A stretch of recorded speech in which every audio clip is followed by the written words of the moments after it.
I'm in search of conversation guests. If you are interested or know someone that might be interested, please contact me directly. Thank you.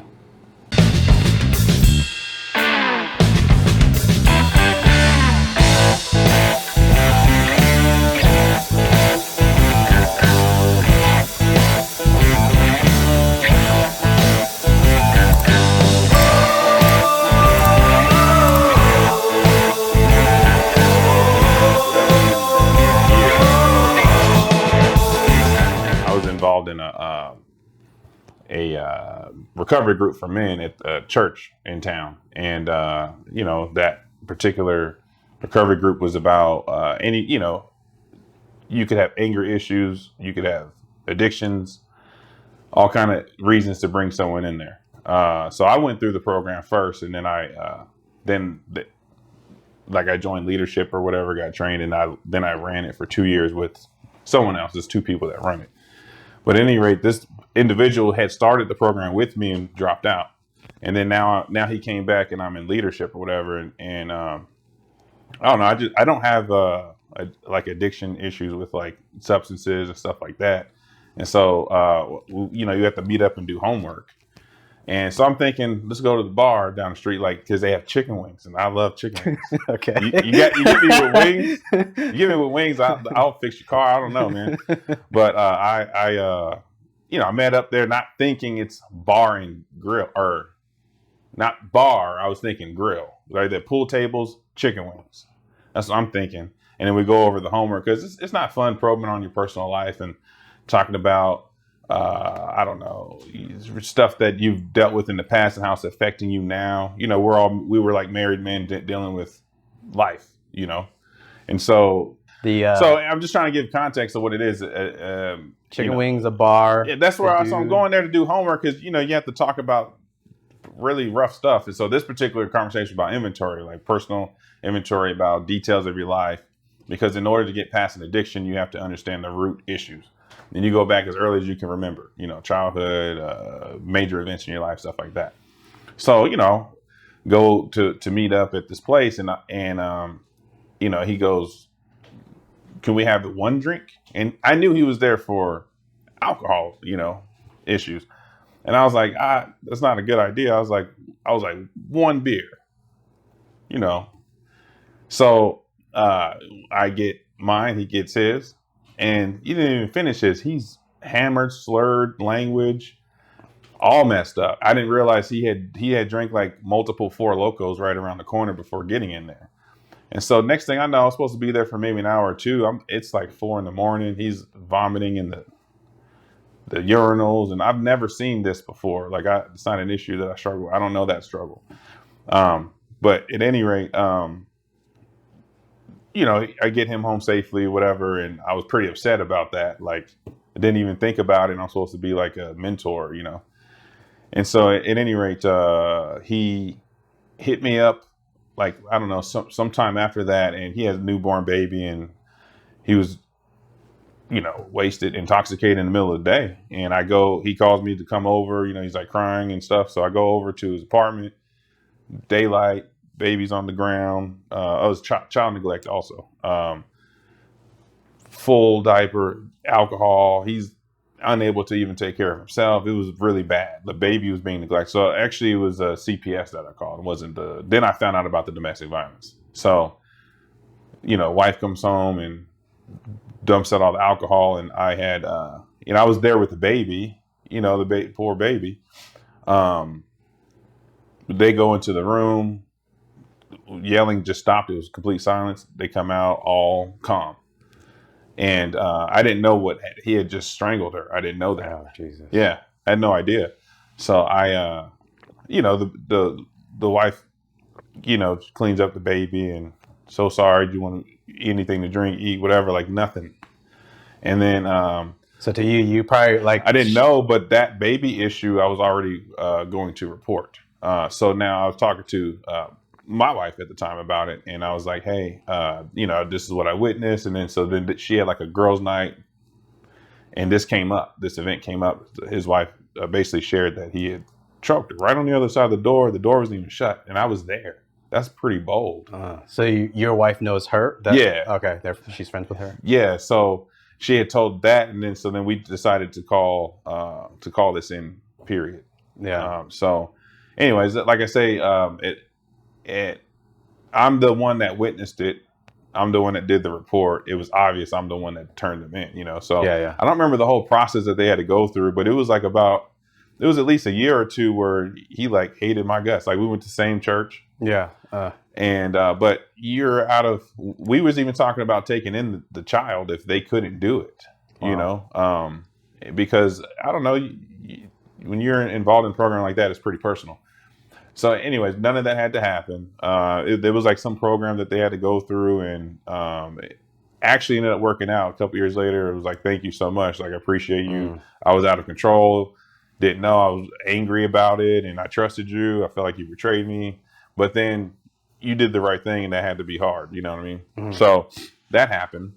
And I was ready to do whatever I had to do the right thing. But this people's lives, that's pretty intense, man. And I'm okay going through journeys on my life.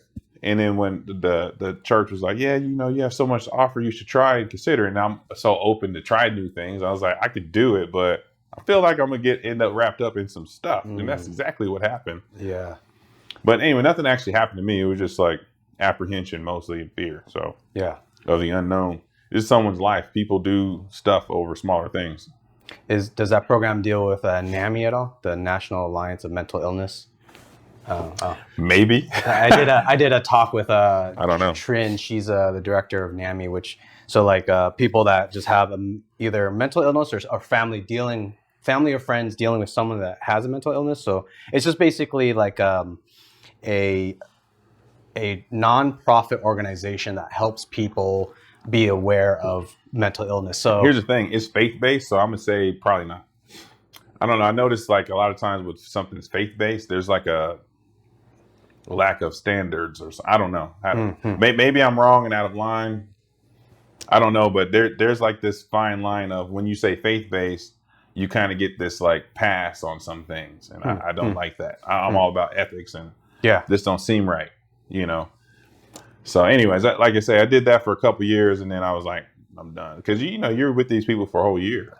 And it's pretty intense for me anyways. I already was in a situation where I wasn't actually getting out enough. Like I can hermit crab for a long time. And I have so many ideas on my own. Like I have notebooks and notebooks full of ideas. And hermit crab, like introvert? Or yeah. Okay. Well, like on the scale, I'm like 52, 48 or something like that. But I can, if I go out, like talking to you, I already know it's not going to tax me. If there was another, maybe two people here that I didn't know that were social and the topics were all over the place, that's going to drain me out. Okay. So I might not want to do nothing tomorrow. Okay.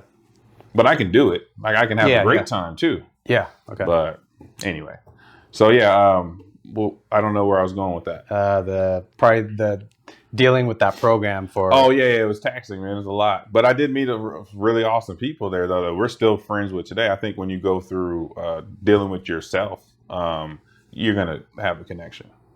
So yeah, that program was really cool. So I actually got into it because I was at Cosmo. Not saying the Cosmo put me into like this counseling situation, but when I got promoted into management, it was really scary and challenging for me because I didn't know. I had never been in management. Like you understand, like when I got into IT, I was working like 4 jobs, like $10 an hour, $9 an hour, whatever, to pay cash for UNLV. I explained to you I played basketball, and then I had transferred to UNLV, and I had to retake most of my credits just for the engineering program. I had left Texas. It was an accredited school. I called the administration registrar office. They said, "Oh yeah, all those credits are good." So I wanted to pick up where I left off. I graduated in Texas with my associates. It was a 2-year college that I played basketball for. Wanted a dual bachelor's in computer engineering and electrical engineering because out there, it was like maybe 5 miles from the school, there was a big Texas Instruments facility where they make microchips, right? And so we had a fan that would like come on to the dorms walking through with bags of Whoppers. And in Texas, the Whoppers are like fat. and they're only $1. And out here, they're all skinny and sad, and it's like $1.29, you know. So out there, you walk around the hallways like, hey, you want a burger? Liem, you want one? I'm like, can I get 2? There's no one else here, you know. So anyway, so he worked there, and I was asking him questions because I was taking programming classes. I was taking Turbo Pascal and C++, and I had asked him to find out what would be a valuable degree where they make all these microchips at. And so he was like, let me go ask. So he goes and talks to the engineers, and I said, can you find out the ones that are paid the most? Like, what do they say? You know? And so he was like, okay, so the highest paying, lowest competition is a dual bachelor's computer engineering, electrical engineering. So at that point, like up until that point, I was already in school playing basketball with the intention of getting a degree. I knew the potential of me going pro was low. Like I knew that. What I witnessed was like a give and take, like they use you for your talent and then you get something in exchange. You know, like my sister, she played for UNLV. When I got there, all of my classes were not accredited. They were, they say APP, and I'm thinking advanced placement, right? But I was like, there's this third P. So all of my teammates are in the same class. And I'm like, there's no way we're all advanced placement. You know, I know how this goes. All right. So they pass out these worksheets. And it's like 250 times 7. And I'm like, serious? This is what we're doing? We're grown. Like, yeah. So I go to the restaurant. I said, I asked for your computer engineering program, which was basically just basics because they didn't offer 4-year degrees there. So I got into it where they basically, when you're on scholarship, they won't say this, but basically they don't want to challenge you to where you end up with low grades and you lose scholarship. They waste their money on you, right? Do you think this was specifically only sports scholarships, or did you see others? Do you think other scholarship types were? I don't know. Okay. But yeah, so 4 of us, there was 18 on the team. 4 of us went back and fought to get real classes. And we were the same 4 that graduated. So now my point is, when you say the same 4 that graduated, the other 14 didn't? No, I'm just saying with a degree. Oh, okay. You left with a degree. You don't get it. There's no degree for that. Okay. So I don't know if they graduated actually. Okay. So I see you're saying. I live out in Vegas, so I was out here. I didn't even attend the graduation. Yeah. I see what you're saying when they kind of use you. I see what you have to understand. Yeah. Look, I'll go out there and run and whatever, lose sleep. We're on the road traveling. You get full access to resources. They'll give you free tutoring, free food, books, room, board, all that's paid for. So challenge me. I'm going to go get help. And I did. I had a guy. I don't know if you ever seen ZZ Tops. It's like a old. I think they're a funk blues band, and they got the red beards. Yeah. That's what this guy looked like, man. Or kind of like the train conductor off of Polar Express. When they pulled on his beard and he like sounded like a moose or something. No. You ever watch Polar Express? No. Oh my God. This dude was like, he always smelled like cigarettes and Heinz 57, man. But this guy developed me like C++ and Pascal. He helped me with both of these classes. And we had to like turn in our work on floppy disks. It was kind of funny. Like everyone's over here taking simple classes on my basketball team, and here's Ricky with his lines of code. And I was happy to do it. What year? What year was this? 2004 to 2006. And they were doing floppy disks back then? No, the teacher did it on purpose. Okay. So I had to find an adapter to go from, I think it was like PCMCIA or whatever that is, to USB. Yeah. Or, like an IDE cable. Yeah.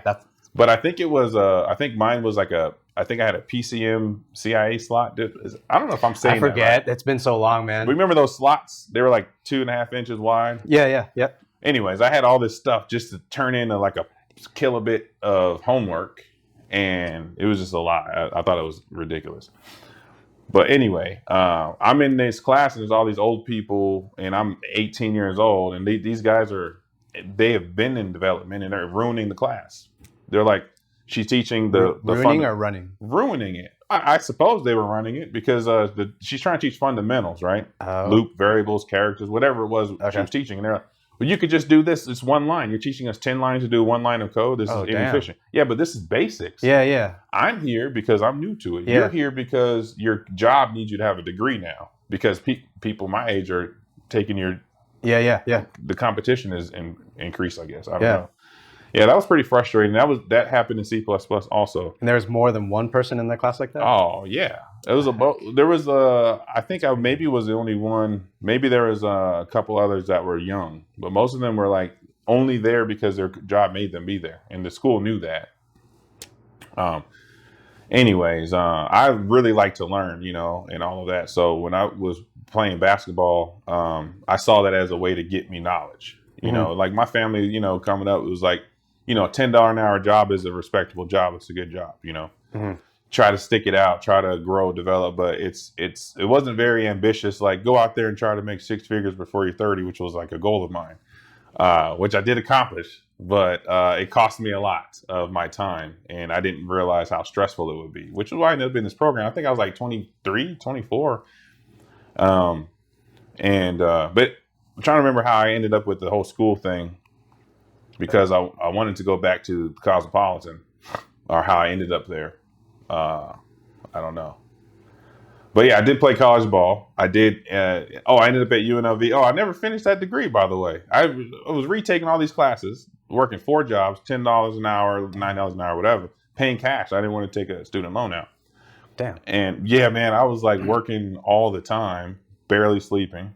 Me and Vivarin, the little caffeine pill, that was it. Me and caffeine, and this would be me right here. And I got my credits back.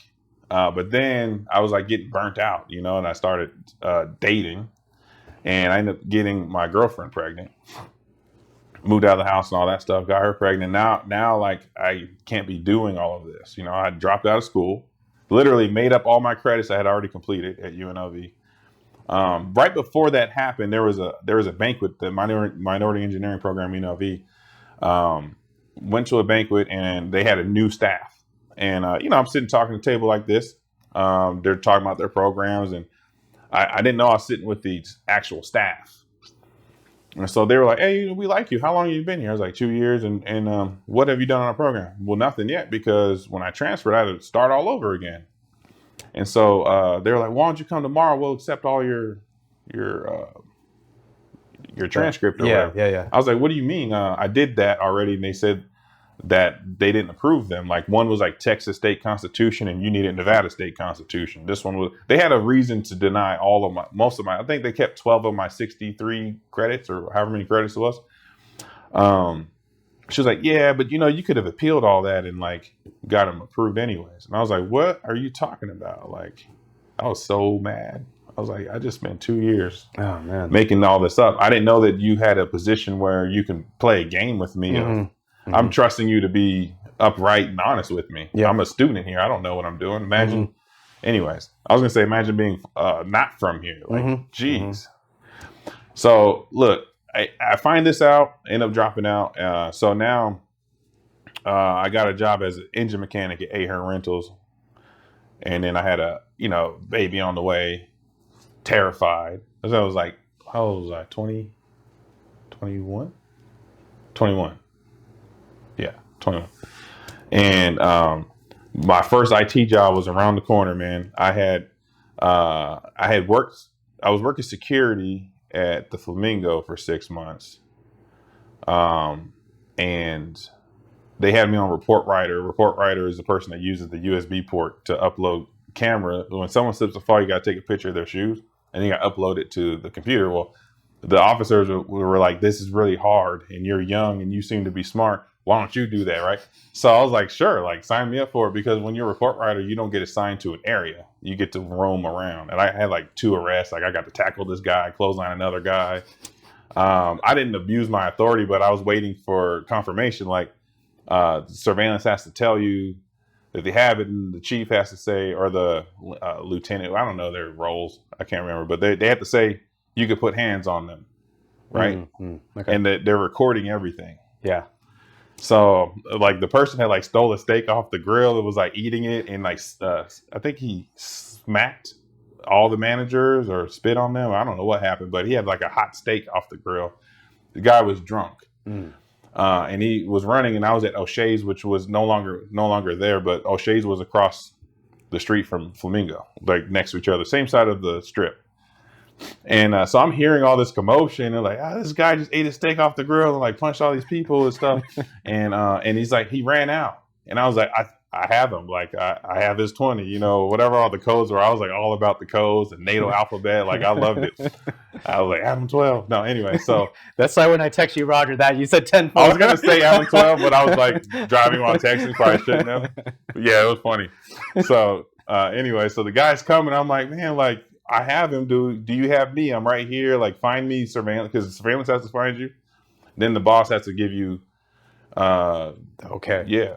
So my man was coming, and he had just stopped running and started walking, and I just clotheslined him, and he like eats it, and then I like arrested him. It was like awesome. Like I said, I was like 21, and I had just shaved my head. I used to have long hair, long curly hair, and it was like starting to go right here. And I used to tell people, you know, you need to let it go. You know what I mean? And then I'm 21 and I'm like, I need to practice what I preach. So I had to shave it off. But the security, they used to make me put it in a ponytail and tuck it in, which was stupid because you can't have long hair. It's a liability. Yeah. Whatever. So yeah, anyways, so I was there. And then so now we start going to, you know, girlfriend's pregnant. I'm terrified. I'm just security guard, whatever. We start going to this Lamaze class at Sunrise Hospital. Lamaze. Sunrise? This is breathing. Oh, yeah. Okay. You know, Gotcha. preparing for childbirth, which doesn't help. It's gonna suck. They might give you drugs. I mean, yeah. But I think the goal is to like help you with the mind control. But I'm telling you, there's like a point that happens, and it's just human. It's supernatural. It's incredible. Childbirth is incredible. But yeah, so I had, what was it? We was at the hospital, and so I've always taken stuff apart, put it back together. I've always tinkered. I like fixing things. I don't care if it's a computer or that camera or your car. I don't care. This chair, if it's wobbling, I'm gonna find out why. So we're in this class, and there's like this young couple there. And they were talking about how they needed a printer technician or whatever. And it was like, yeah, it pays like $15 an hour. And I told you like $10 was like my plateau. And I was like, I can do it. Like I typically would say I could do something even though I can't, but I rise to the occasion. I don't know. I just trust that in myself. So I told him, I was like, yeah, I could fix that. Like hook me up, you know? Cause I'm like broke. Like I would pay all the bills, $12.50 an hour. Pay all the bills. We had $40 between every 2 weeks. So I had $20. She had $20. That was it. And then we had like just enough. Okay. So I was like, this is not going to work. So need a job. So I show up at this place, and it's like a small business. And, the guy's got his hair all slicked back. I don't know if you remember the shoes called Dubs where when you walk, the rims spin on the side. No. This sounds ridiculous, right? Yes. Yeah. This guy owns the business, and he's wearing shoes where the rims spin when he walks. His hair is slicked back. It's like a used car salesman that you don't want to trust, right? So I'm in there, and this he owns a post office, like a Post-it, like a Quickie Mart mail company. And he has this big HP printer there with a bad fuser in it. And he was like, here's the part. I ordered it. You install it. You got the job. Right. I was like, okay, cool. Yeah, no problem. I had no idea what this was. But you use critical thinking. Take the box open. There's instructions inside, you know. So I'm just reading the instructions. He's not paying attention. Yeah. He's like a sales guy. And he makes so much money. He's not like, I always find that interesting, like how I struggle to make money. And then like someone like this makes so much. This guy owns like multiple properties in multiple states. Wow, it's like incredible to me. So anyway, so I fix the printer, I get the job. And so this is like the entry into IT, because you start setting up these printers and there needs to be networked, and small businesses typically don't have IT.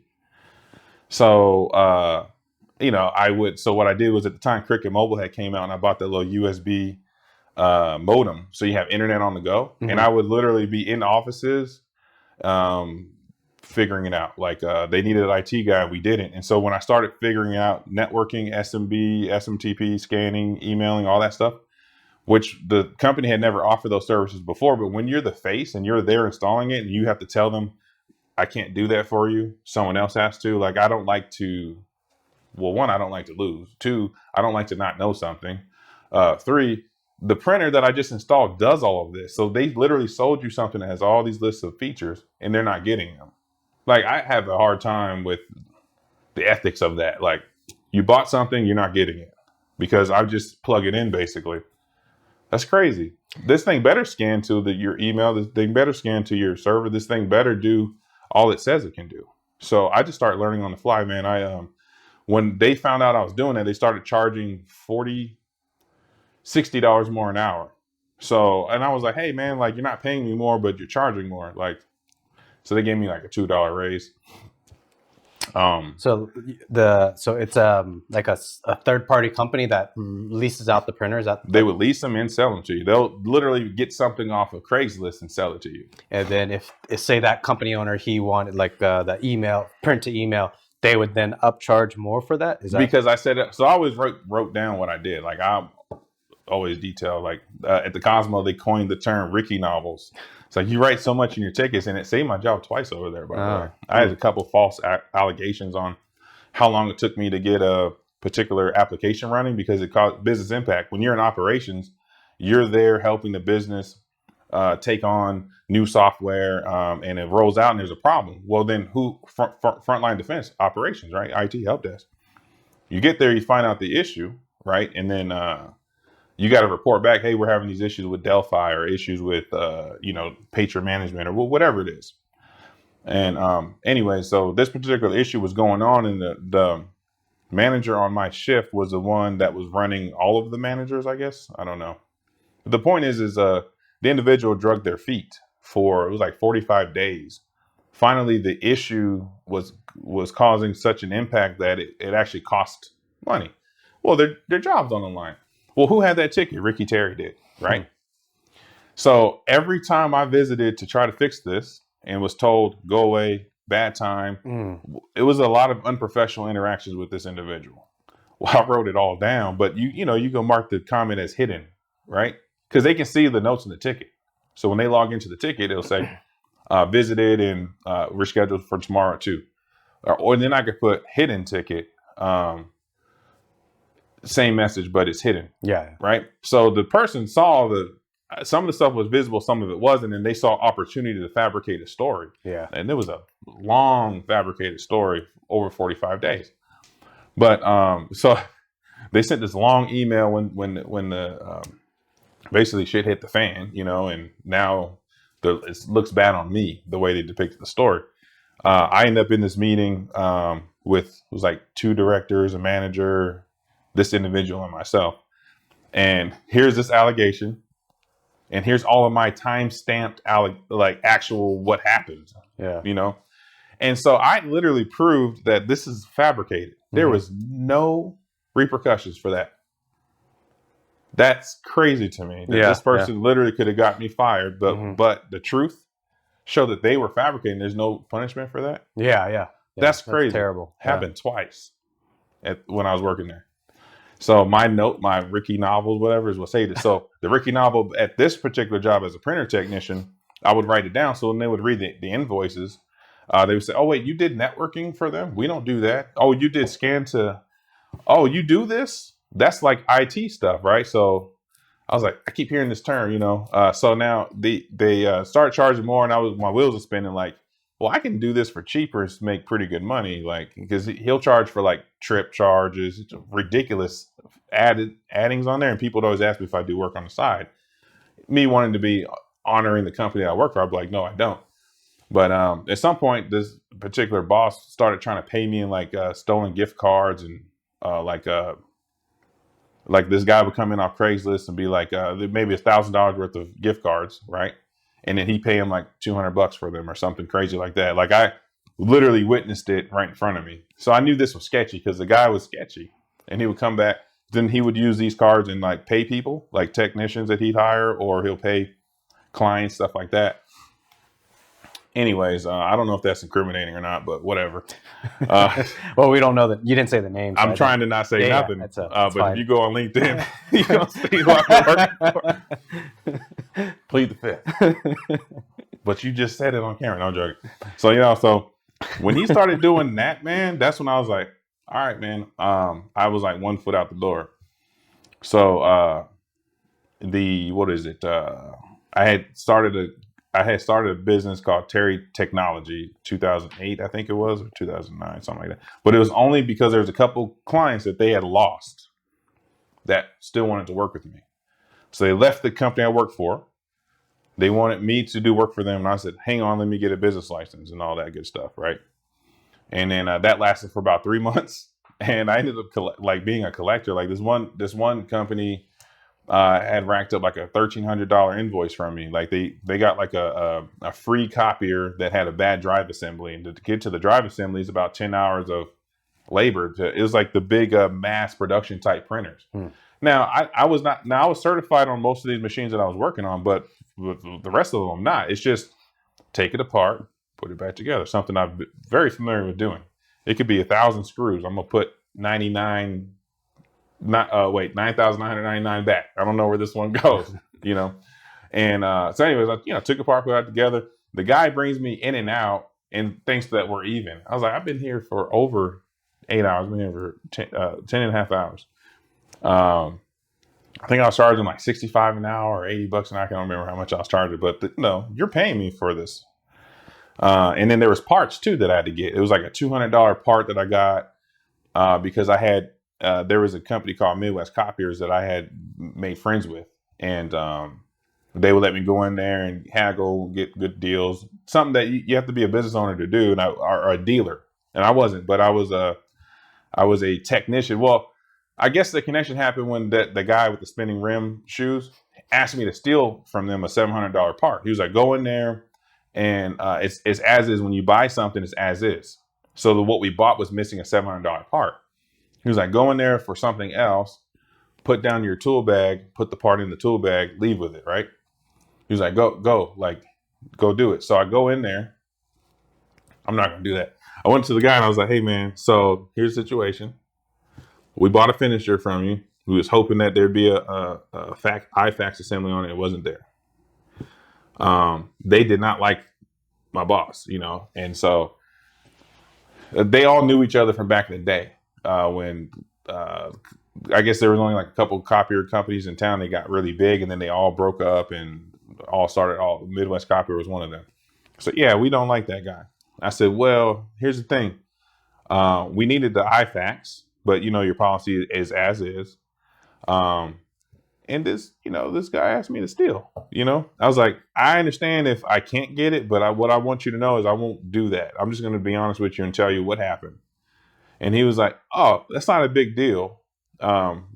We'll get you the fax assembly. It's not a big deal. Like, I understand the policy is a policy, but you can have the fax assembly. So he gives it to me. Now I pretended I stole it. Yeah. But that was, like I say, that happened, and then the gift card thing happened. I'm like, I'm out of here, man. But because of that, these guys would let me come back and get parts. They knew I was trying to start my own do my own thing on the side, and they were technicians just like me who started their own company. So there's like a looking out for each other situation. But they moved to California. I don't know. I just found like when you treat people well, typically it's reciprocated, and if it's not, don't worry about it. Just move on. Yeah. So anyway, I did that for a few months, and then I was this real estate company did this job with me, and they didn't want to pay me. They started avoiding my emails, phone calls, text messages, invoices. 90 days had gone by, so I was mad because the guy drove a yellow FJ Cruiser, parked right outside every day. You're not there. I go inside. Your receptionist tells you he's not here. He's here. So one day I just went in there. My baby was almost born. No, wait. It was 2008. June 2008. My daughter was born. Yeah. So this was spring 2008 when I had this business. I go right past the receptionist, right? And she's like, sir. Walk right. I knew exactly where they were. I go interrupt their meeting room, and I'm a big guy. You know what I mean? And I smiled, and I said, hey. I sat down at the table, and there was like two other people I'd never met before in there. Oh, sorry, I touched the thing. No, it's fine. Okay, that's fine. I was like, hi, was trying to get a hold of you guys. Like, net 20 means 20 days, net 30 means 30 days. We're at 90 days. I'm not leaving here without something, right? You're paying me something right now. And so he was all embarrassed because I think one of them was like a client or I don't know. Mm-hmm. But I got a check for, it was like $960. So he shorted me like $370. But I mean, I took that money. I needed that money for my baby. Yeah. I can understand, how some crimes happen. But you still have a choice. You can go in there and let things happen. You can go do something illegal, or like in my case, you can bust into someone's meeting and just be like, I'm leaving with something. And he wrote the check so fast. So he only wrote so he's short 370, you said? And it was like 12 something he owed me. Why did he not know? He said I didn't have the money. He was like, well, how about 600? No, I'm not taking half. Right. I don't know. It was like a weird weird haggling in front of people I don't. This is so unprofessional. But I got my check. Yeah. I cashed it immediately. It cleared. He was like, well, I don't have that. I don't have it. What do you have? 960. Give me 960 right now. So I cashed it, whatever. And then that was so taxing though. I was done. What was it? My girlfriend at the time? She had said to try staffing agencies. Man, that was a ticket into IT. I didn't know that I didn't know how staffing agencies worked. So I had got this printer job by, there was an opportunity that happened and I took it. So I go to the staffing agency and I believe it was Link Tech, I think it was, that got me my first job. And it was, East Ridge. I was doing printers at the hospitals. And then after that, it was Link Tech, I believe. And I ended up on the City Center project. City Center project paid, it was like $15.50. I just want you to know, every job that paid more than $10 an hour, I cried. Like it was psychologically like more than what my family said was a good job. It was like security guard. I don't think I cried over $12.50 for security, but I had to get like a workforce connection to pay for my TAM cards and you got to pay for all your stuff when you do security, your boots, the belt, the handcuffs, the TAM card class. So it was like $200 just to start the job. I didn't have the money, but there's this place called, I think it's like Workforce Connections or something like that. And they gave me a voucher to pay for. But anyway, that was just something I didn't expect was that fee. But so I'm over here working. It was like $14.50. That's what it was. And it was such a big deal for me, man. I was just like, wow, $14.50, this is crazy. Like, it's getting pretty high up here. Like, it's a long way to fall down to $10, Because I'm working, I know, right? So I'm over here working. I mean, I say that, but I had aspirations to hit six figures by 30. It was just a goal in me. But I didn't know what that would look like. Like, it's I don't know. The world was just so scary to me. I'm still scared every day. I approach life. There's fear, and what I do is I just be as prudent as I can. Did I mitigate every risk possible today? Yes, I did. Well, we're gonna keep cruising until we hit a wall, So City Center, there's like 80 something people there, and you got your construction hat on, and basically you're just taking a computer out of the box, separating the plastic from the styrofoam and the cardboard. That's it. You're not touching it because the MGM employees are the ones touching it, not you. So a lot of people got filtered out because they were too proud to take out the trash. Well, I was like the best, and I was like tall, so I was like had the tallest piles. Then you deal with the construction workers who they were upset at IT for taking like TV mounting jobs. Used to be like a union job, but then when TVs became smart, it became an IT job. So there was some resentment towards us because we weren't union. So, I remember taking the trash to the big dumpster, and the guy was like, "You can't take trash here." And I was like, "Oh, what, this one right here? That trash can right there? Oh, why not?" So I come to find out they were giving us a hard time about this political issue. And so they like made a barricade to where we couldn't take it there. So I would just go down to a ramp and just throw it up over into the dumpster. Like, I'm putting the trash in the dumpster. You don't own the trash can, Yeah. But you deal with stupid stuff like that. But anyways, you keep weeding it down to 40, down to 30, down to 20. And then there was like the last three. So it was like me, a couple other guys. And then I was hoping to get into the IT department. I knew they started 18 an hour, there was no opportunity for that, not even at their corporate office. So it was like at the end of that project, it was work in the rooms. Basically, you're putting batteries in all of the Zigbee devices, like the smart room control for, I can't remember the other one, Crestron, I think it was. So it's like you want to open up the blinds or turn on the AC from the controller, the batteries will die. They're beaconing every, I don't know, 30 seconds or something. Batteries die, put them in, and that's it. You're just carrying a bag with batteries for, it was like 17 an hour, I think it was. I don't know, but I didn't want that job permanently. I was there temporarily at $14.50. If I was to convert to staff, it'd be 17 an hour. And I was adamant about getting into IT. So the whole time during that project, and even at the hospital, all the actual IT engineers or whatnot, they could be in a Cisco device or server. I'd always have a notepad and a pen, and I'd be over there like, okay, ping. What does ping mean? And go Google it on my laptop.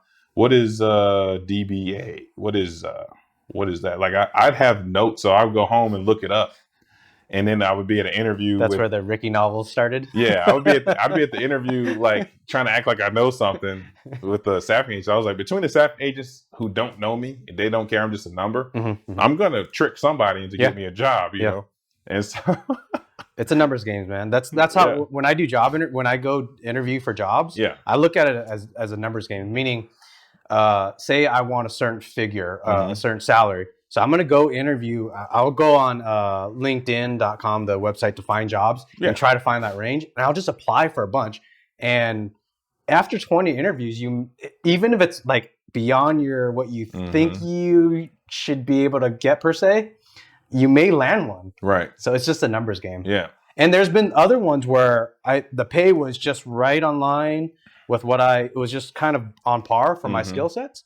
The people interviewed me, they were like, "Oh, you're so awesome. When can you start?" It was so weird. 2 weeks later, they ghosted me. No phone call. I emailed them. I called them like, "Hey, what's up? What happened?" Right. Maybe, I don't know if they went out of business shortly thereafter or whatever happened. Maybe their funding fell through.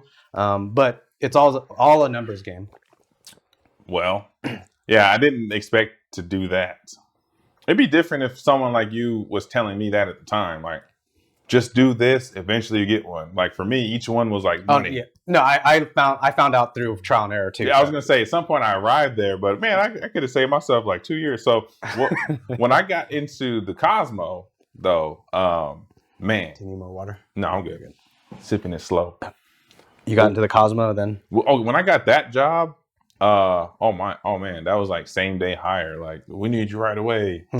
So it was like August 2010, I believe it was, on staff starting off. And it was so crazy because the guy that interviewed me met up with me at Starbucks, and he just wanted to talk about himself. Yeah. So I let him. Yeah. So he's just like, yeah, I was military, and oh, actually, that's not how it happened. Actually, he asked me questions, and I had memorized the job description, thinking that, and then I find out job descriptions are like halfway bullshit too. Like, I'm thinking this means something, and it doesn't. I've seen people make job descriptions, and they're just like, that's close enough. You know what I mean? They might change a couple words. That's it. So I'm in there, and I'm trying to memorize it. He doesn't seem to be impressed, or that there's no dots connecting that I know I just hit the job description in that statement and it didn't resonate. I hit another item on the job description, didn't resonate. So I was just like concluding like, hey, I would really like to work here, And then he goes, any questions for me? And I was like, no. What? No questions for me? So I asked him something like, what brought you here or something? And then, man, this guy starts from his childhood. He just like relaxed, put his leg up, and like got me a frappuccino. He just wanted to talk about himself, which was pretty entertaining actually. So I let him talk about himself, and next thing I know, like I get hired. So I guess like you just had to let him talk about himself. It depends on the person. I think it depends on the person. I mean, yeah, it does depend on the person, because there's never before him or after where I had an interview like that. And this guy, seemed to be reckless. So I would say this though, even though from a professional perspective, someone like that, uh, a lot of the other teams didn't like him because he didn't seem to be taking on the duties or whatever. But that's not the thing, though. What this guy actually was good at was connecting with his people. So I thought that was interesting because there's like a dichotomy that I witnessed in the workplace where, yes, they hire you to do this job. You're in management, right? You have to deal with these people, which was what I had to learn, I guess. Me coming into a job, you give me the rules, I'm going to follow the rules, I'm going to do my job, and I'm going to leave. Then I'm want you to do your job and pay me appropriately, right? If I do something wrong, I'm going to expect there to be consequences, right? If I do something wrong, no consequences, I'm going to be grateful, But I guess what I was learning was it's not so black and white, meaning it's not like that by the book. It is important to connect with your coworkers. Well, I didn't know that, so I rubbed so many people the wrong way and still got promoted. But I didn't have to rub them the wrong way. I didn't know, and the other thing too, I was like 23, 24. Now I'm leading 45, 50-year-old men and women. They want to listen to me. Like, I understand. I knew at the time that this was hard for them to hear what Ricky's trying to say about how to make a network cable. Like, I knew so much information from the years prior of all these random IT jobs, like studying, that, I even knew like the TIA code for how to make a cable. I was like, we're doing the 568B on both ends. And they're like, oh, no, as long as the colors match, we're good. Yeah, technically the continuity will work. But if later down the road that cable breaks and I go to fix it and I'm following 568B standard and I make it, the cable's going to not work. You know why? Because you didn't do it on the other end. This is why standards exist. And then like these guys would get all mad and like, I'm so disrespectful, but really you weren't listening to anything I had to say. So why? Because when we weren't working, I was not connecting with them. I literally just worked. I wouldn't even take breaks. I would work.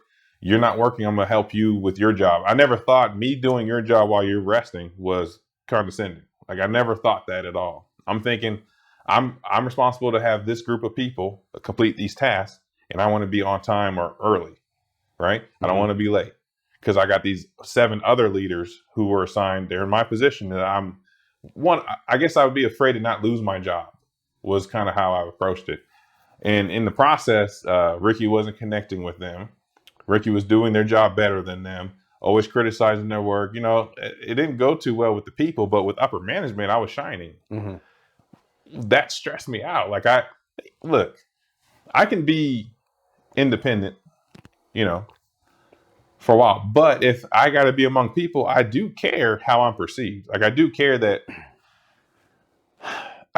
to be liked. I don't need to be loved. But yeah, I knew there was something wrong, so I ended up in, at the church I was at, there was a free counseling situation. I did start seeing a therapist and was talking about how stressful this was for me, being in IT, being in management. And I felt like there wasn't that many Black people or people of color. And I felt like it was kind of a lopsided industry. And without words, like, there's even how they talk was different. Like, I remember sitting in a meeting and not even like the vernacular used in the corporate office is not the vernacular used when they go home. It's like a language that changes because we're in management. I don't know. We have a job. We're career people. I don't know what it is. I call it the corporate language. That's what I call it. So I started learning like words like typically, and I'll write them down. I try to practice it. So I started trying to talk like that around my friends, and that was weird. So I was like, I got to practice, so I would practice with my girlfriend or other young people I met in the workforce and stuff like that. Because when you start talking, you sound young and not very experienced. And I want you to take me serious. Totally. I was always trying to be taken serious, And so I'm going to try to look the part, dress the part, sound the part. And then when on the weekend, I can do whatever I want. And I'm not going to post it on social media because I need my life to be separate from work.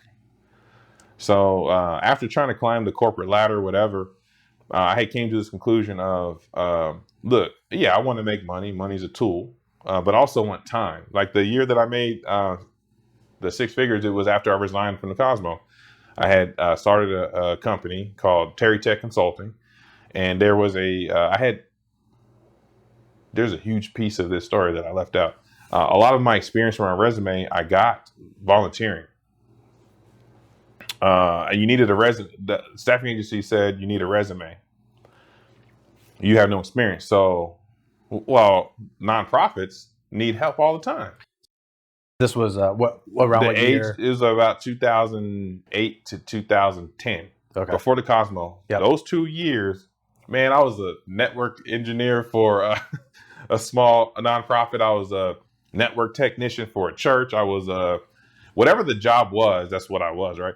So what would happen is I go into the nonprofits and I would say, hey, I'm an IT engineer, like I was like doing this whole thing. It works though. If you're confident, that's, I would say, more than half the battle already. Mm-hmm. You're willing to show up. You got it under control. Like you're willing to take responsibility of it, even if I don't know.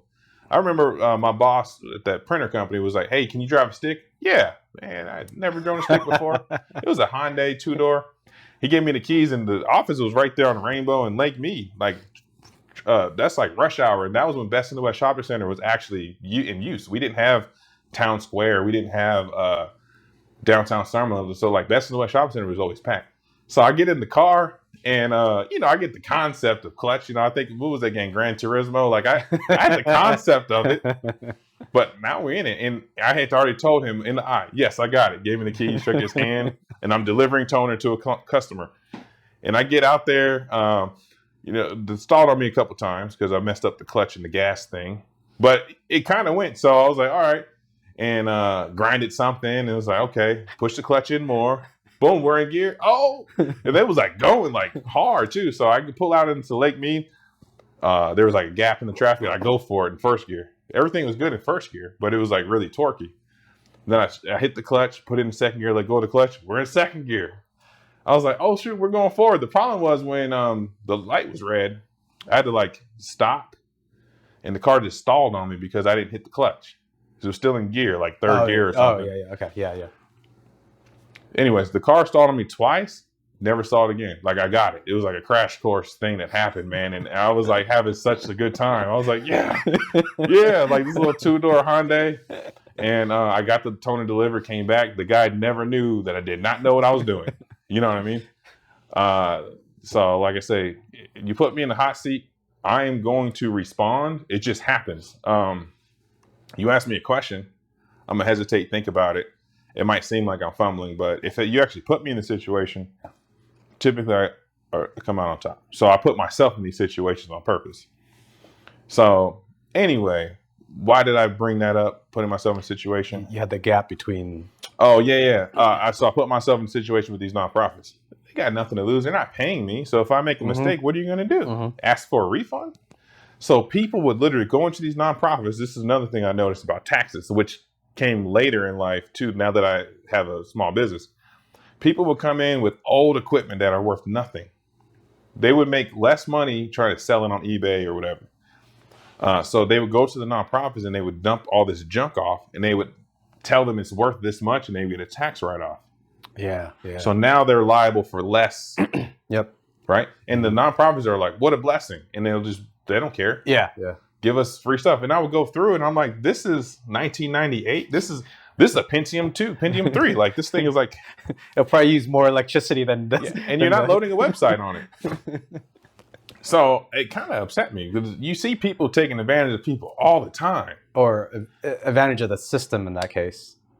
You're right. Well, kind of, because the person, there was a relationship where the person thought they were getting hooked up and they were not getting hooked up. Okay. So yeah, they gave them the tax write-off, but there was one piece of equipment in all of it that was usable, and it was a Cisco Catalyst 2950, which I was so happy to see. So I had like this bootleg. I don't know if you remember BitComic, Kazaa, Napster. Yeah. Okay, so I had downloaded this bootleg CBT Nuggets CCNA training video, and I was teaching myself Cisco. And so I would like took the switch and I was like, oh, I need a crossover it was like, I can't remember if it was rollover or crossover. I think they do the same thing. But anyway, so I had to go get this cable. Then I came back, and man, like like I did it. Like I got the switch running. There was no VLANs. I was just running. And I was just so happy. I was like, oh, resume. I could put it on my resume. Yeah. Racked it. What was it? So I would go on to job descriptions for network and I would find items in there and I'll put it on my resume. Anyways, did you get the CCNA cert eventually? No. So last year, the funny thing is I just kept getting jobs where making the money that I was looking for. Like maybe I'm trying to make 30,000 now, 40,000 now. I started finding that even though I wanted to be a network engineer, maybe it paid 60,000 here, 80,000 over there. Like people pay different ranges for the same job. That I could do that as another job role. I can get my hands on networking gear, make the same money, but not the title.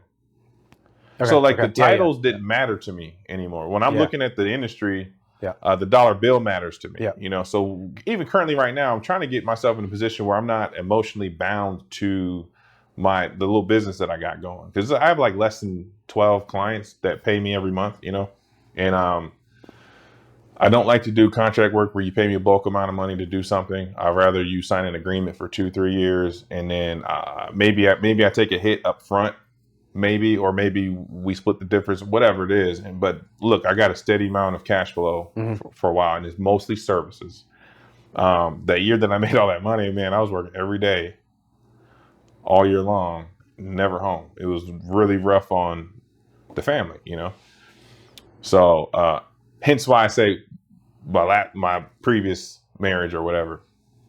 So anyways, I try to balance out the making money and learning stuff and also still trying to have a family, right? It's not that simple. What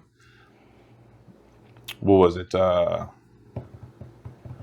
I was working over there, I was teaching also. So the contract I took was at a mega church. And they made me director of IT infrastructure, right? And they had like 5 campuses, and they had a Metro Ethernet and EIGRP connections between all the buildings, and it was like overly complicated.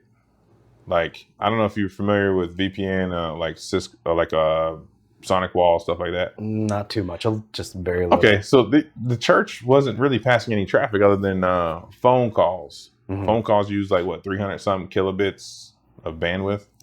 They had a dedicated Metro fiber between all the buildings with Cisco appliances. And so they had that. Then they wanted a 1-to-1 program for their school. They had like 400 students, and they wanted a 1-to-1 program where they have iPads. And they approved it and started it and started taking money for it. And they didn't even have an IT guy to do it. So they were in this situation where upcoming school year, they're in a predicament. Well, I'm over here at the Cosmo, ready to leave because I had tried twice with the management to get into that department, the infrastructure department. It just wasn't going to work out, man. Like, you get a new guy. I was volunteering there on my days off, so I would go in there and help the guys out with stuff they want to do, like patching stuff or provisioning SRXs, provisioning switches. It's basically grunt work of IT. I just wanted them to know that I was willing to do whatever it took to show you that I was committed to the job, that I'm teachable, I'm competent, and I already work here. The door just didn't open. It's not going to open. I'm just going to leave. Like I'm growing, learning. Let me not stop this over trying to be loyal to you for much longer. It was 4.5 years. And I felt like this is like really good years of my life. I'm learning so much. So, and I got this mega church over here begging me to come because this was one of the places where I got volunteer work for my resume building. They were like, man, you were so great. Like you did all this stuff and you're so nice. Everyone loves you. We'll pay you. We can pay you now. Right. So I was like, okay, well, I can't make less money than I'm making now. So I had to find out how much it was to insure myself and all that. So it was like they matched my salary plus, I think it was like plus 12 grand to cover insurance. And I got that and I put in my 2-week notice and I went over there. Now, when I got over there, part of the deal was I'd had to teach computer class. Right. So I was like, well, yeah, you're not going to have enough work for me anyways to do IT all day. So, it worked out. I did not know that I was going to like kids so much. Kids are incredible, man. Like I was teaching them coding, robotics, and what was it? Literacy, digital literacy. I actually created a mission statement for a nonprofit to do digital literacy for people in poverty. So I know I mentioned in the email that I'm Native American and Black. So I'm registered to Lakota Sioux. I'm Rosebud, the Rosebud Sioux tribe. Sakanju is the name of it. But the messed up thing about it is when you're Native American, you're registered, to a tribe. Some tribes have money, some tribes don't. And my particular tribe is in the middle of nowhere, South Dakota. So you got to get out to like Rapid City, was my main city, and then you got to drive like 4.5 hours, middle of nowhere, to like old T1 phone lines, like very low internet speed. Got people living in shacks, dirt floors. I mean, so I don't know. For me, man, I see issues and I try to solve them, and it might take me a long time.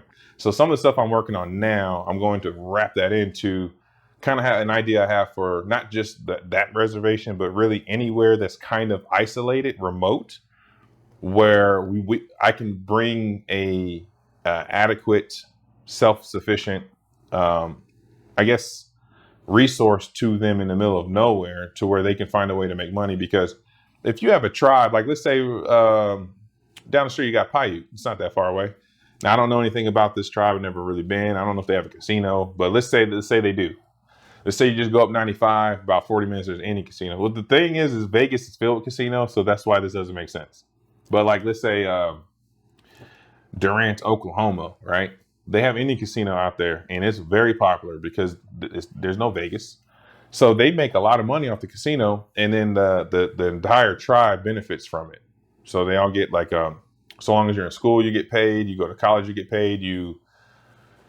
I don't really know. I just know that doesn't exist. My tribe does not have that happening. That actually, when I got there and I got registered. My mom didn't register me when I was a kid, so I registered myself. I was 22.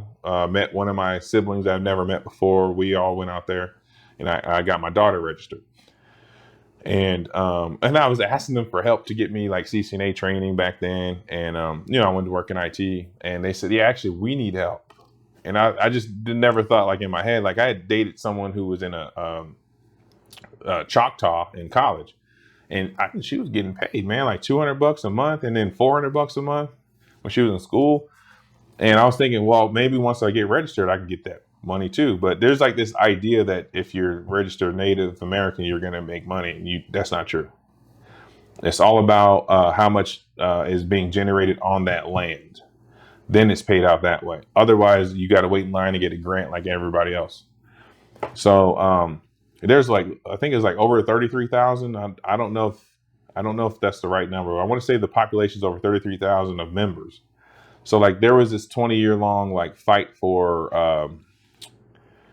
I don't know. So I can't remember exactly what it was, but it was like a case, like a legal case where somebody from the tribe was suing the government for something.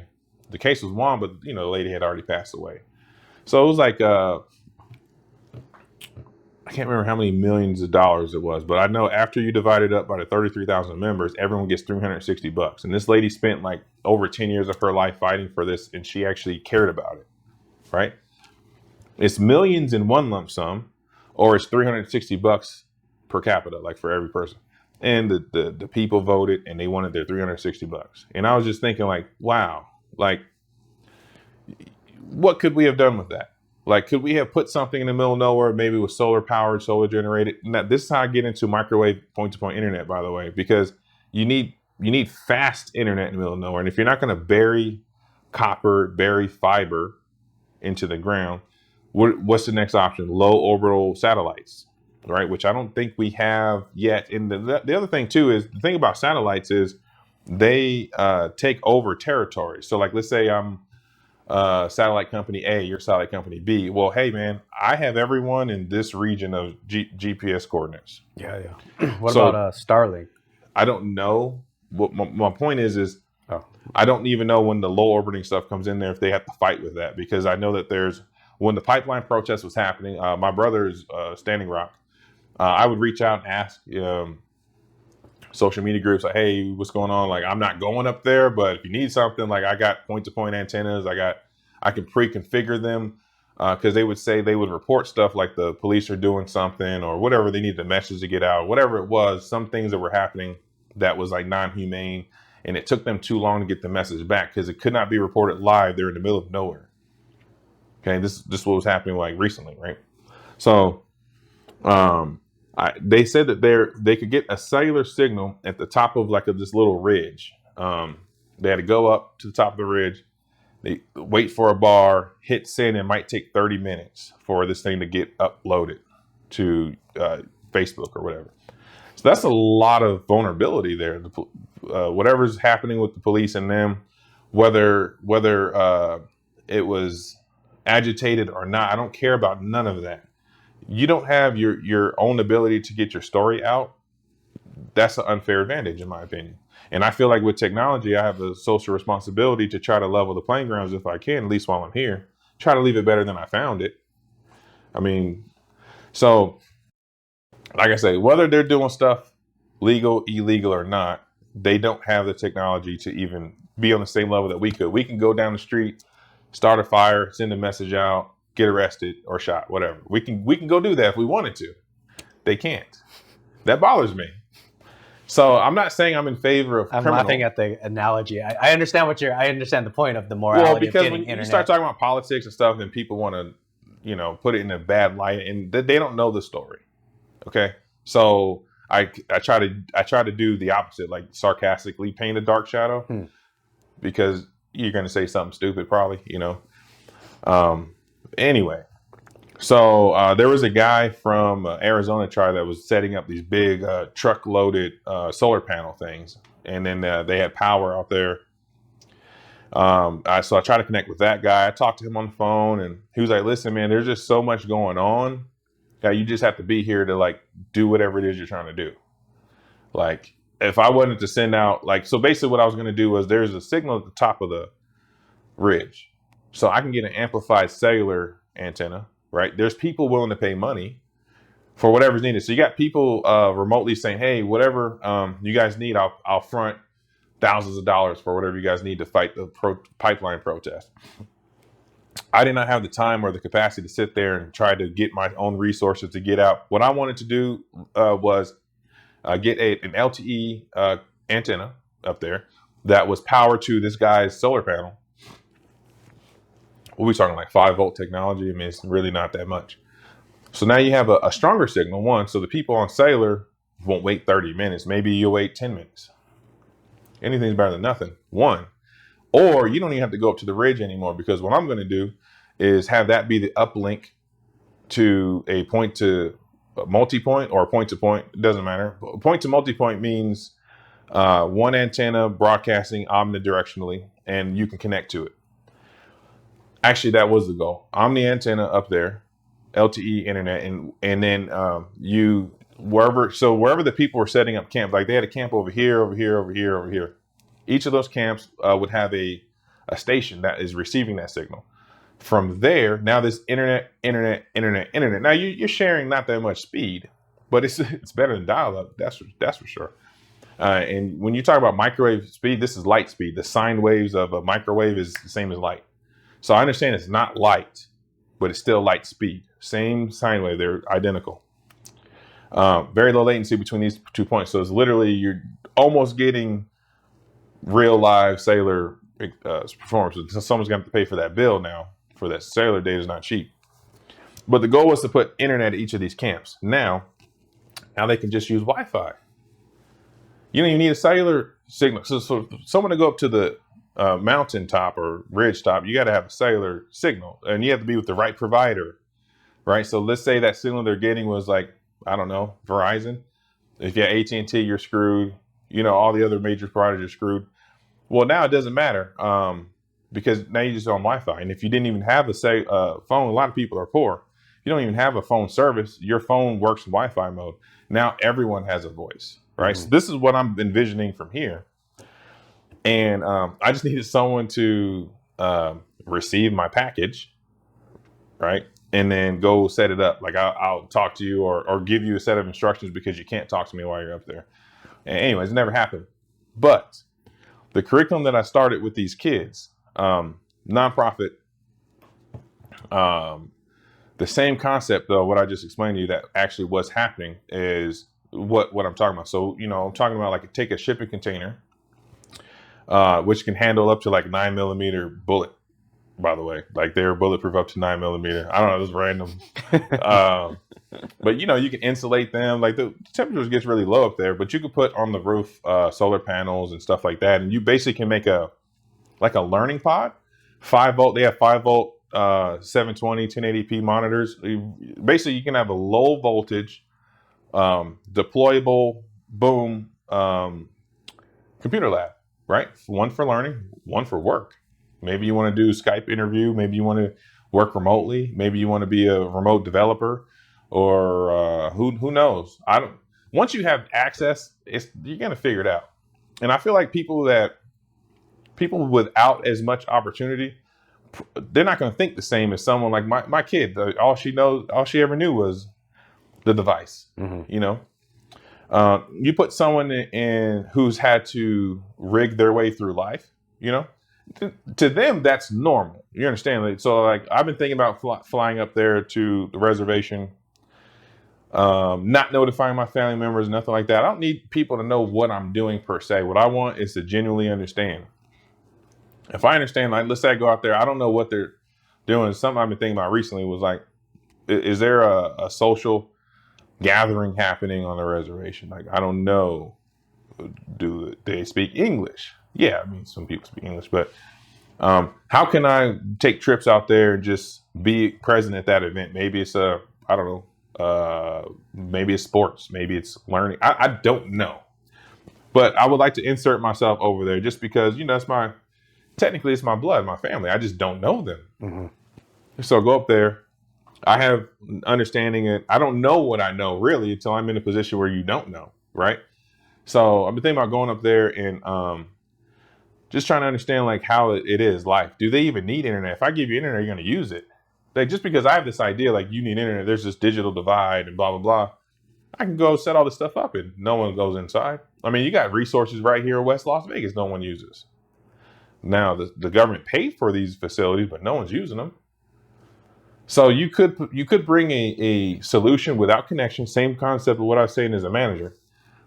You can have the resources, whatnot, but there's no connection to the community. They're not going to use it. You can be a manager, don't connect with your staff. It's not going to go well for you.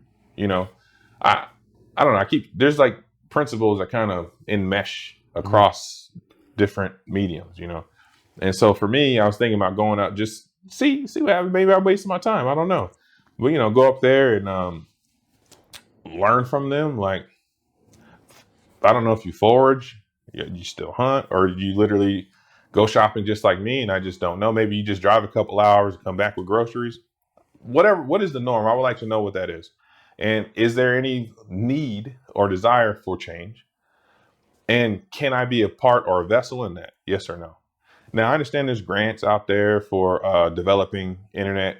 Like $33 million grant was awarded in Arizona for them to do fiber optics to the reservation. Now, I don't know the first thing about how to receive a grant.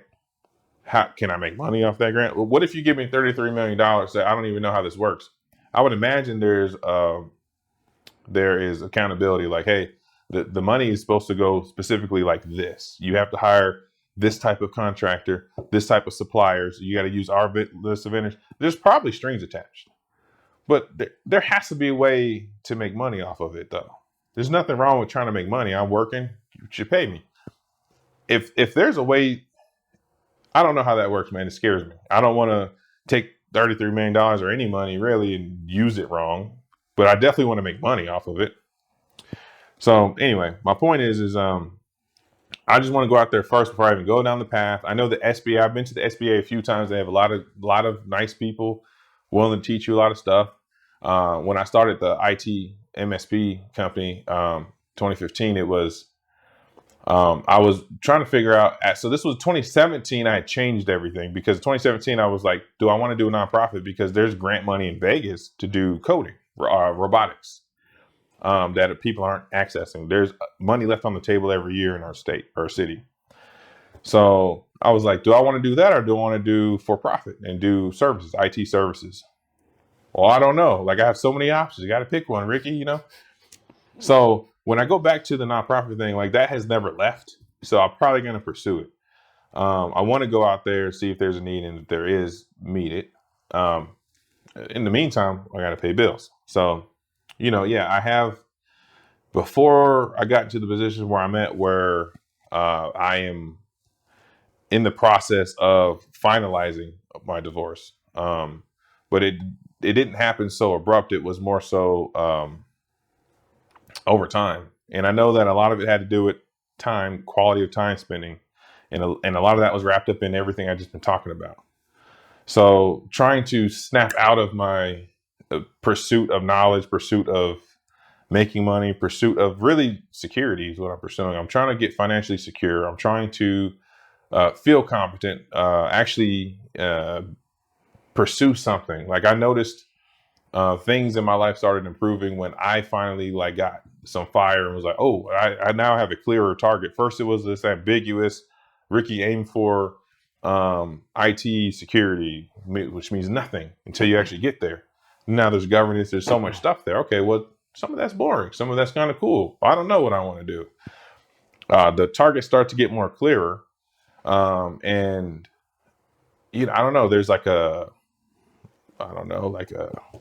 Different drive. Yeah, different drive. It's definitely more exciting. But it's hard to do that. I feel like this, man. Like, let's say I don't like to do that, but whatever. Let's say I didn't get my girlfriend pregnant. Okay. And let's say that didn't happen. If it didn't happen, I think most of it probably wouldn't happen the same way or as fast because I had a baby. Get me in there. Let me figure it out.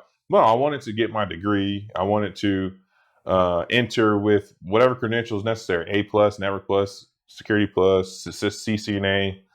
I would have done all of those things. It just, a child is here right now. They don't care. Yep. And it's not the child's fault that I'm not ready. So, and I'm not going to fail. So I'm not leaving.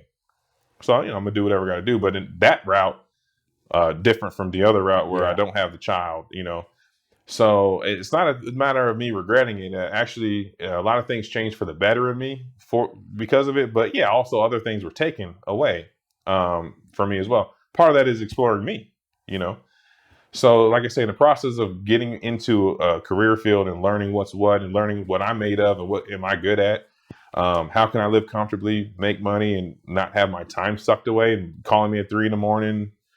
In the beginning, it was cool to be called at 3 a.m. for an IT issue, but then it was like, leave me alone. You know what I mean? In the beginning, I was like, hey, they needed me last night. I was there, but after that, I'm like, leave me alone. So I don't know. Part of that was trying to explore myself while also trying to be consistent to a family. It's not easy. So in the process, you're going to grow apart. We was together like 15 years, 14 something years. And here we are. But like I had taken a step back, literally 2018, that contract that I had over there, that mega church, abruptly got cut. Mm-hmm. Now the first 2 years I had on paper, the third year was a person-to-person verbal agreement, which was a mistake. Because there was nothing on paper, there was something that shifted that was unforeseen, and they were able to disconnect my plug. Well, I wasn't ready for that, And so when all that happened, I needed a job to make up for loss of income, but that's such a great gap, So my goal while I was there was to start acquiring clients to replace the money I was making at this client. That was the goal. I was not even close. So now I was going to go back to the casinos and, my wife was like, hey, you're never going to be home again. Cause a lot of times they want to start you on a graveyard, or a swing shift or something like that, which I don't care about. Honestly, man, I remember when I worked graveyard, it was pretty awesome because I got certified because I'm studying. Child isn't there stomping on my laptop.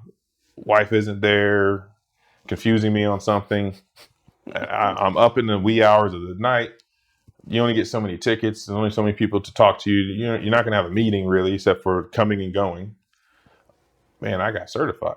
I also lost weight. I would exercise walking up and down the stairs. I always make use of my time. Even now when I work out, it's at home. Push-ups, pull-ups, squats, whatever. I like to try to do as much as I can with the least amount as possible. So anyway, I was not against working it, but she was. She was like, we already did all that and blah, blah, blah. So I take my resume and I dumbed it down because with my experience, at some point I was not keeping up with my certs. So the problem was I had more experience than I had certs to reflect. It's like, so I remember earlier I told you when you said, did you get your Cisco stuff to do the job? And I said, well, no, because over here I got the experience, same pay. I didn't need it. Well, it worked against me when I needed to get a job. So I was like, damn. And I had like 90 days that I argued for to leave. It was supposed to be abrupt. And I said, can't do that. Like, human being here. Anyways, it took me like 9 months to get a job. And I'm talking rejection. 2018 kicked my ass. Oh man. Yeah. So I had what was it? On my resume. Oh, well, I could have taken some jobs that paid high, but I would have been working and been on call. That's the life, of an engineering type job, which is what I always wanted before I also wanted a family. You know what I mean? Doesn't work together. So now my aim is more towards like IT governance and stuff like that, or consulting, something where I can leave, come back, 9 to 5. So anyways, I took my experience out and I was like, hey, I'm gonna go back to help desk because I did have some clients, so I didn't lose everything, but the bulk of it was about to be gone. So I was like, I can get a job, like $60K help desk type job, and we should be fine. Should be fine. But I'm taking like 40 something a pay cut. Yeah. So I was willing to do that because family is important. Well, I do that. Finally get into a job in Northtown, and I'm like the only IT guy there, which was new actually because, well, that's not true. When I worked at the church, there was 3 of us, but we were put away from the people actually. So no, yeah, I did work with like-minded people still. This was the first job I had where most of the people weren't technical. They were very social and wondering what I did when I left work. Like I was such a robot to them. It was kind of fun, actually. People interest me, especially me learning that having competency in a skill or a career, finding out that having that competency isn't everything. You still have to connect with people. So people do interest me. It was like a roundabout way to get there, but yeah. So I'm in this office, and there's like warehouse people that they're treated like. You ever watch Game of Thrones? Mm-mm. Okay, I'm gonna catch something that you can connect with. So there's these people in the warehouse that they're treated differently. Like if they go into the office, like these guys got sawdust on them, sweat, they're dirty, but they're doing incredible stuff. Like they're making furniture for trade shows, trade show company. I'm talking about immaculate. Highly skilled people, but they got glue on them. They're, now inside, these people are selling it, right? And working with the people who just spent $2 million on your project, and they're working with them, and you get behind on your project. They got to give you more time somehow. So, but when you go inside there as one of them, it's like, why are you doing inside the office? Like, so there's a restroom outside in the warehouse. Then there's a restroom on the inside. So it got to the point where they made a rule to where they can't come inside because they would track dirt into the hallway from the work site. I mean, I get that it's dirty, but I don't know. Whatever. There was adequate bathrooms out there. And anyway, so the break room was where everyone connected. Now I went from being a mechanic, security guard, janitor, grocery bagger, mover, lawn maintenance? What do you call it? Landscaping. IT consultant. Like I'm all over the place, man. And so I I'm in this office and I'm like, I like people on both sides of the wall here. You know, the people that are dressed up nice and the people that are dirty because they're building incredible stuff. And here they are doing other things incredibly. But I spent time inside. So they made it a thing to me to try to make me less robotic. I guess I was robotic. It was what they kept saying. So they'd come in there and they say, "Hey, what? When you email back, why are they so short? Like you just say got it or whatever it is. It's like one line, two line. Well, at the Cosmopolitan, I got in trouble for writing too much in emails. Literally got reprimanded. The director of IT brought me in his office and literally Googled email etiquette, printed it out, gave it to me. He was like, "Let's read this together." He literally did it while I was sitting there. So this guy, now there was a period of time when things were toxic over there, and this guy had I would always stick my neck out when stuff is going bad because someone has to. So let's say I'm working swing shift and something happens at a restaurant, and we're about to call a conference bridge with 3 different departments, unless you can find out really what's happening. So I remember that he was like questioning me in an email with everyone copied on it if I had checked the network cable or it was something really condescending, right? And I didn't let that slide, man. I used arrows and colors and like I made a detailed description of how I know that the cable isn't bad, right? And it was really I took shots back at him, man. But it was clever the way I did it, in my opinion. But he got the message like, you shot back at me. We have a meeting in 2 weeks. Like 2 weeks, who does that? That was so painful to wait 2 weeks for this stupid meeting, and I didn't get in trouble. It was all about pride. But you embarrassed me, and then I embarrassed him back. Man, I crafted that email together about how like I heard it click. The copper pins weren't contaminated. Like what was it? We had a fluke tester, which also proved there was continuity. We had link light in the data center. Man, it was so dumb. But I was so mad. Like, stop talking down to me. I'm the young guy. You can't talk to me however you want to, whatever. So he gives me an email etiquette situation. Well, now I'm at this job where they want you to say more things like, and half the companies in Canada too. So you could say things like, "How was your day?" or "Hope you had a good day," and then get to the point. Well, the point is you want us to know if the ticket is done. Now, in the casino world, time is everything. We got SLAs, OLAs. In this company, we don't have that. It's expected that you're going to have a quick turnaround on whatever it is, but there's no actual SLA, there's no OLA, nothing like that. It's mostly relational. And if they feel like you're not working, they'll get rid of you. Or if they think that you've been going through some stuff, they'll cut you some slack, but it's personal. So I can't really hide at this company. So I'm in there talking to these people and they're like, "Hey, why are you so short with all your emails and whatnot?" And so I was like, "Just give me an example." So this guy, there's like a group of people. They all brought something to the table. One person asked me, "What do you do when you go home, Ricky?" "I study. I learn. Like I'm working on."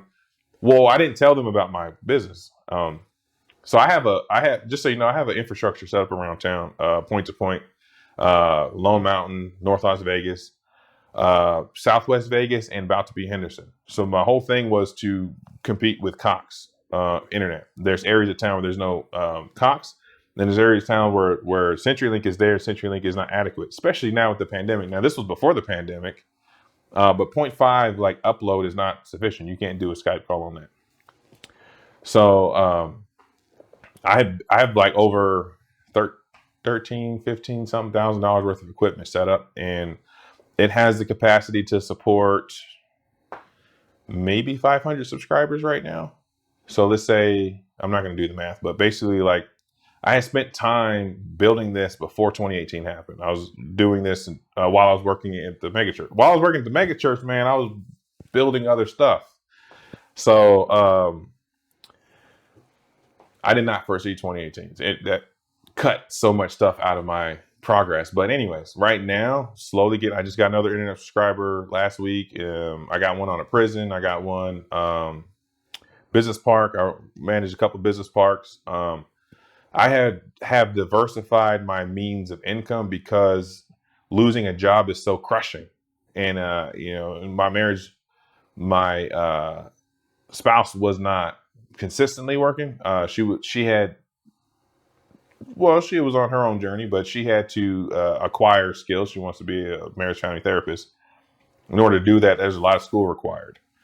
And so the idea was for her to dedicate as much time and resources to accomplish that goal in a short amount of time, right? So if that's the goal, then that means I have to be on all gears trying to accommodate our lifestyle and our income because you're not working, right?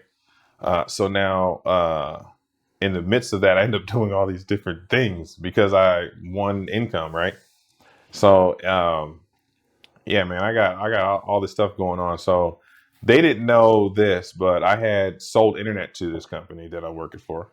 I got a 2-year agreement and everything. The guy that hired me had left 2 months after, no notice. So we didn't have a boss for like 6 months. And so we had like a internet issue in Las Vegas, and I sold point-to-point internet to them. Now, the internet issue is debatable. And so another thing that I picked up along the way is I would be absolutely honest with everybody as far as, this is not the way I just started. It sounds bad, but it's not bad. So I can be in the room with Cox, CenturyLink, and myself, and they're trying to sell we all trying to sell the same product to the same customer. The customer wants us all here at the same time. Awkward, but whatever. I'll be in the same room with multiple providers. We all do the same thing. And they will say to the customer asks the question, can I run my taxes company off of your solution? Right. And the guy goes, yes. Right. But the answer is no. The answer is no, because the way that the customer is set up, when you do consulting, you gotta understand what the customer actually needs, and then you answer questions. They don't know what they need. They're just answering questions. So I know that they're all hardwired, no Wi-Fi. They're literally selling Wi-Fi. They're nothing wired. Yes, you can run your business off of that, but they're not Wi-Fi. That's a lie, right? So now the other company, whatever, charging it too much. Well, but I sold you what you wanted. Well, I'm not just selling you the solution, but you want to feel like you got something. So I found that interesting, where they want to feel like there's a price where they feel like they got something. And like, I wasn't thinking that. When I started the company, I knew that I had the ability to do more than what was already available. And I knew exactly how much. I studied the market, how to get it at cost. I do phones also. But yeah, so when I started finding out that lowballing doesn't work for you, I had to walk that area where I keep telling you how ethics matter to me.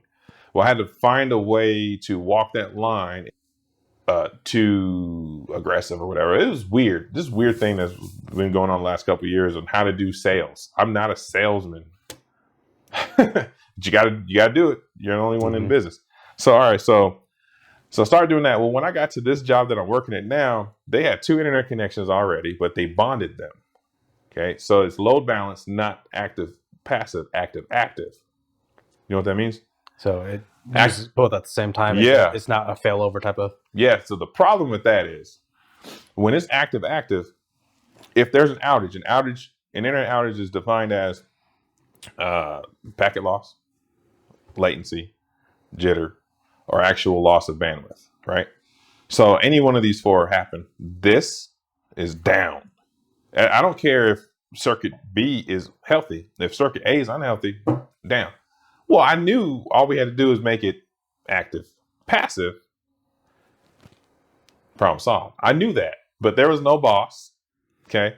And I needed that location for my infrastructure, right? It was perfect. I had climbed up on the roof and I was like, this is perfect. And so I told them, listen, you need a failover circuit. And it's going to cost you, it was like a couple $100. And the other 2 circuits were like $1,700 combined. So they were paying like $700 for one of them and $1,000 for the other one. My failover was 200, not a big deal, right? It gets signed. Now we have a boss. Literally just installed this thing. I had pulled a 50-pound antenna to the roof, installed this thing. Now, I didn't do anything wrong. I have a contract. It's still good. I think it's still good till next February, actually. But I didn't charge them. They paid for the equipment in the agreement. I had them pay for it. I didn't pay for it. So I didn't lose any money, but I have opportunity to continue the infrastructure I told you that could support 500 plus people. That's what I'm focused on. I'm not focused on this one sale. So the guy comes in, he was like, what? When I came on, they said there's issues in Vegas with internet. I need to log in and all that. So, he logs into the unit. He was like, oh, I see that it's active. Oh, we'll just set it to failover, problem solved. Damn. I was like, yeah. Oh, there's more. One of the providers that they bought internet from sold them 2 circuits. So they actually had 3 circuits. They had active, and then failover.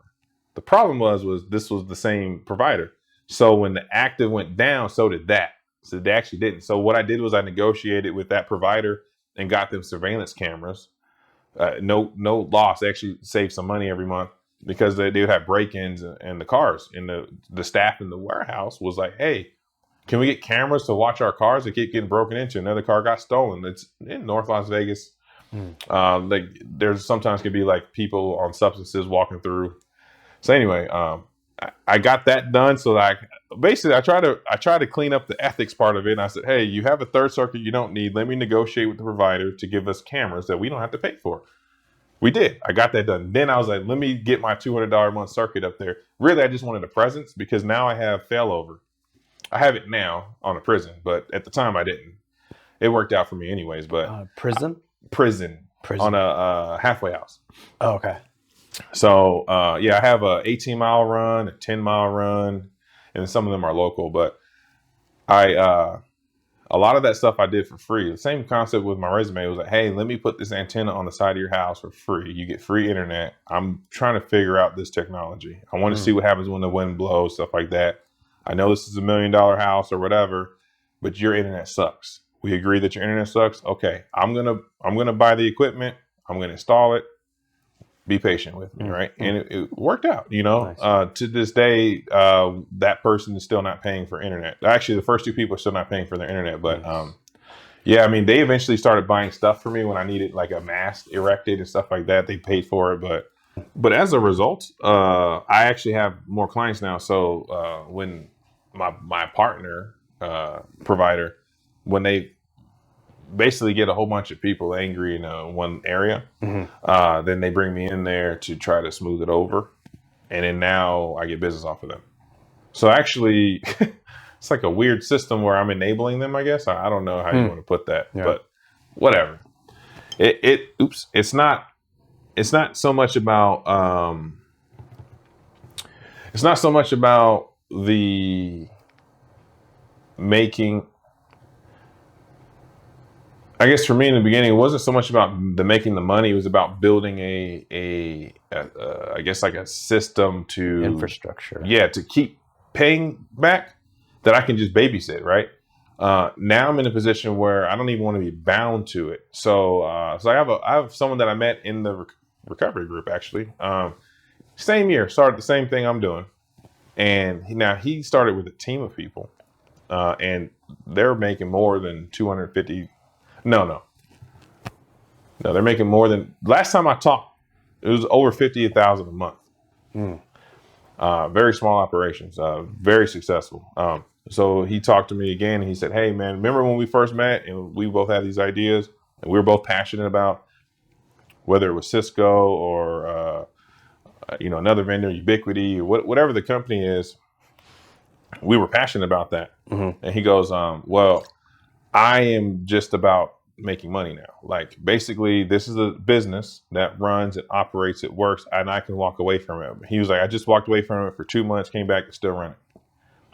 He was like, but you're still in this phase of, you're still kind of passionately tied into it. And now you can't move on to other projects. He was like, I just want you to know, like, you can still do good things and not be connected to your company like that. So he planted that seed, and right now I'm in the process of trying to, I guess, make it work. I'm trying to like honor the anyways. So I'm trying to find out a way how could I get in a situation of where I'm not self-employed. It's technically not business, technically self-employment, to where I can run it and actually have assistance, because I had like 3 guys that I had trained up and they would do work for me, and I pay them cash or whatever it was I paid them. That 1099 one of them, and one way or another their life changed, and they were inconsistent. I mean, one individual human, it makes sense. So right now I'm trying to look into workforce management, which is basically it's kind of like a system where it's like an app, kind of like a Phil Nation is one. I don't know if Fiverr and Freelancer counts as it, but basically you put in a project and you say, hey, I need 2 access points installed at this location. Here's a floor plan. Here's a map. Pays $50. I don't know. I made that up. Now, okay, well then the people in the app get it, and they say, hey, I can do that, and then I can see. Now everyone has to be background checked already too, just to be in the app. So they'll say, hey, I could do this, or I could do it. So you got like 3, 4, 5 people saying they want the job, they could do it. Maybe a couple of them had questions, and then you could look at their ratings and reviews, right? So what I've been trying to do is get a meeting and get a demo with a couple of these companies that do this, and see if can I fit that cost in my quotes, and if I can, I could potentially just run it. Even though I like to be hands-on, I can be hands-on with other things in life too. Yeah. That is what I just said. Took years to even say. So I was always so connected to what I was doing, not realizing that it's keeping me from doing expanding, basically. Yeah, doing more. And then most of the stuff I do for them is after hours anyways. I don't like to be in there when there's people there already. Yeah. And definitely now with the pandemic, it's even easier because now they're gone. So it's like one, if I could, what I was doing before was, because I was working 9 to 5, it was when there was an issue during 9 to 5, then I would call one of those guys up I just told you about, have them go, and I would give them cash for their trip and their time, right? And then I would just take it out of the monthly contract. And I would hope that I wouldn't need them every month, but every now and then something happens and you got to go down there, reset the switch. So like with service-defined networking or software-defined networking, it's kind of like, back in the day, like I told you, I had to get the crossover cable to connect the Cisco switch. Well, now it's kind of like an app. So when you let's say you have a network, if I reset a device, it's going to go into like a brand new device got entered. So on my app at my desk or wherever I'm at on my cell phone, I see the device. It could be a Wi-Fi, router, firewall, switch, a phone. I see it, and I can hit provision. And it provisions a pre-configuration that I've already built for so like when I first meet the client, I define that configuration. Boom, I save it. Boom, I give them a copy. Right now, we have an agreement. I'm going to upkeep this and grow it with you and all that. So I might have to pay him just to go down there and hold a paperclip for 10 seconds. Resets, I reprovision it with the newest firmware, and then I configure it, right? But that's all done with like 2, 3 buttons, and I'm done, right? That's what they're paying for. Yeah. They don't pay for it. That means now you got to pay for like a trip charge, and then every hour. It may just be 1 hour and 1 trip charge, but that cost right there is going to be more than 1 month. So then, people, there's still businesses out there that like to do business like that. They don't want to do monthly contracts. So, they might end up paying about the same, but typically you save money on managed services. Typically, when they do, let's say, we're there and we're there for 4 hours plus trip charge. Now that could be about 6 months of that managed service. I don't know. It all depends on what it is that you're doing, your operations. Most of the time, like I say, I end up working after 5 anyways. I have keys to the offices. There's cameras up. If there is no cameras, like I just did a job like last week where it was like a vape company, and it was empty on day 1. Day 2 it was full. And I was like, man, I'm not working here by myself with all this equipment in here. Like, I'll be back when you have accountability for me. Like, I don't. not getting accused. I don't have a Ricky novel here to save me. You know what I mean? So yeah, I mean, I don't know. Like currently right now, the CISSP is something. The CISSP is something that I've been wanting for a long time. You know what that is? The certification For it's Certified Information Security Specialist. Yeah, actually, System Security Specialist. Certified Information Security System Specialist. Okay. No. We'll go with that for now. I mean, it gets the... That is wrong. Basically, it's security.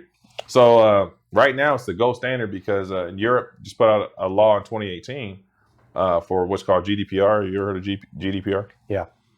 Okay, so that's a law. It's not like gaming control board. It's a law. So businesses now, if they're doing business with a company in Europe, they have to have someone on staff with a CISSP or on contract. Well, for me, that's a ticket right there because what they're projecting, like by next year, like there's like 2 million unfilled positions that needs a CISSP. So you want to talk about low competition, like you just get it and you're desired, right? So for me, I always kind of had an issue with the idea of like being stuck living here. Nothing wrong with living here. There's nothing wrong with staying here. I don't like the idea that leaving is challenging, right? To plan for it. When you have a credential like that, it's wanted worldwide. Mm-hmm.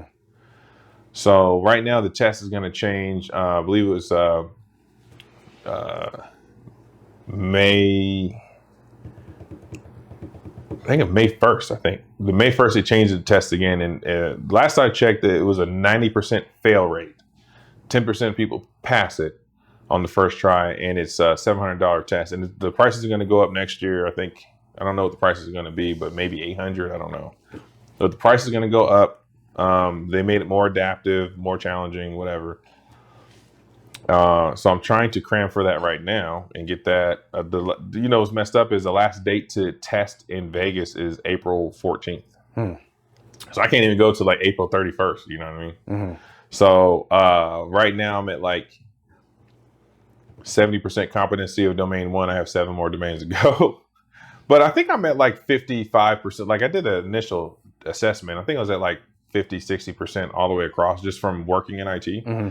But the other stuff you got to know, get it down. But that I can apply to my existing thing I'm doing with clients because they're going to need it. One of my clients that does prison reentry, they were recognized by the president. Actually, they have the lowest recidivism rate for people that come out of prison. So you have people that come out of prison. There's a percentage of them that go back to prison.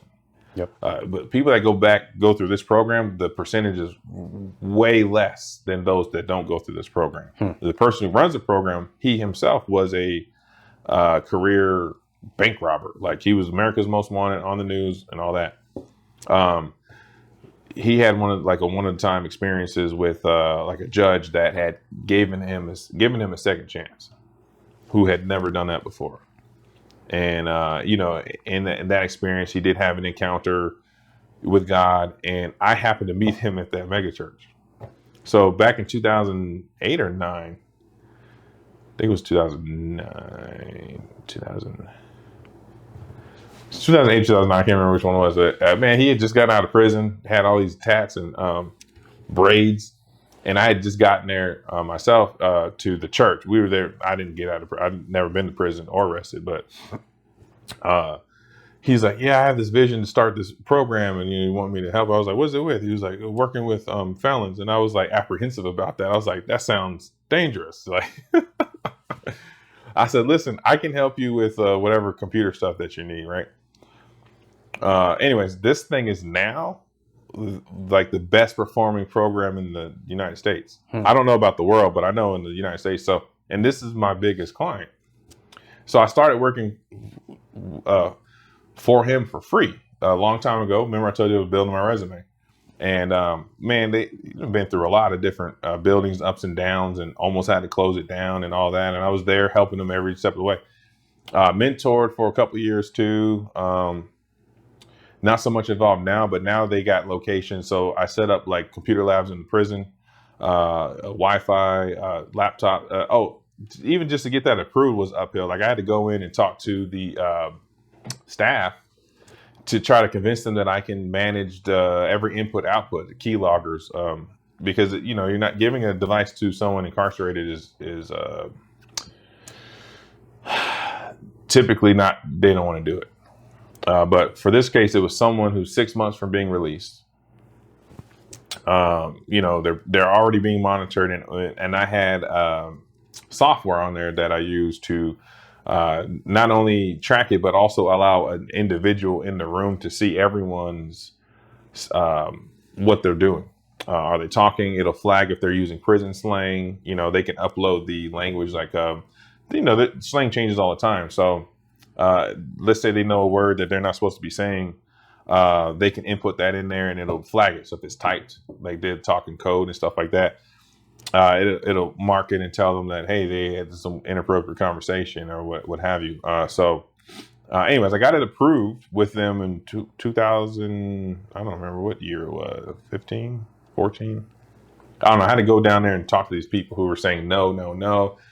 And I was explaining yes, yeah, and I proved the concept, and then some politician approved it, and boom, it was no looking back from there. So ever since then, it was like 1, 2, 3, 4. And I'm about to do 2 more for them.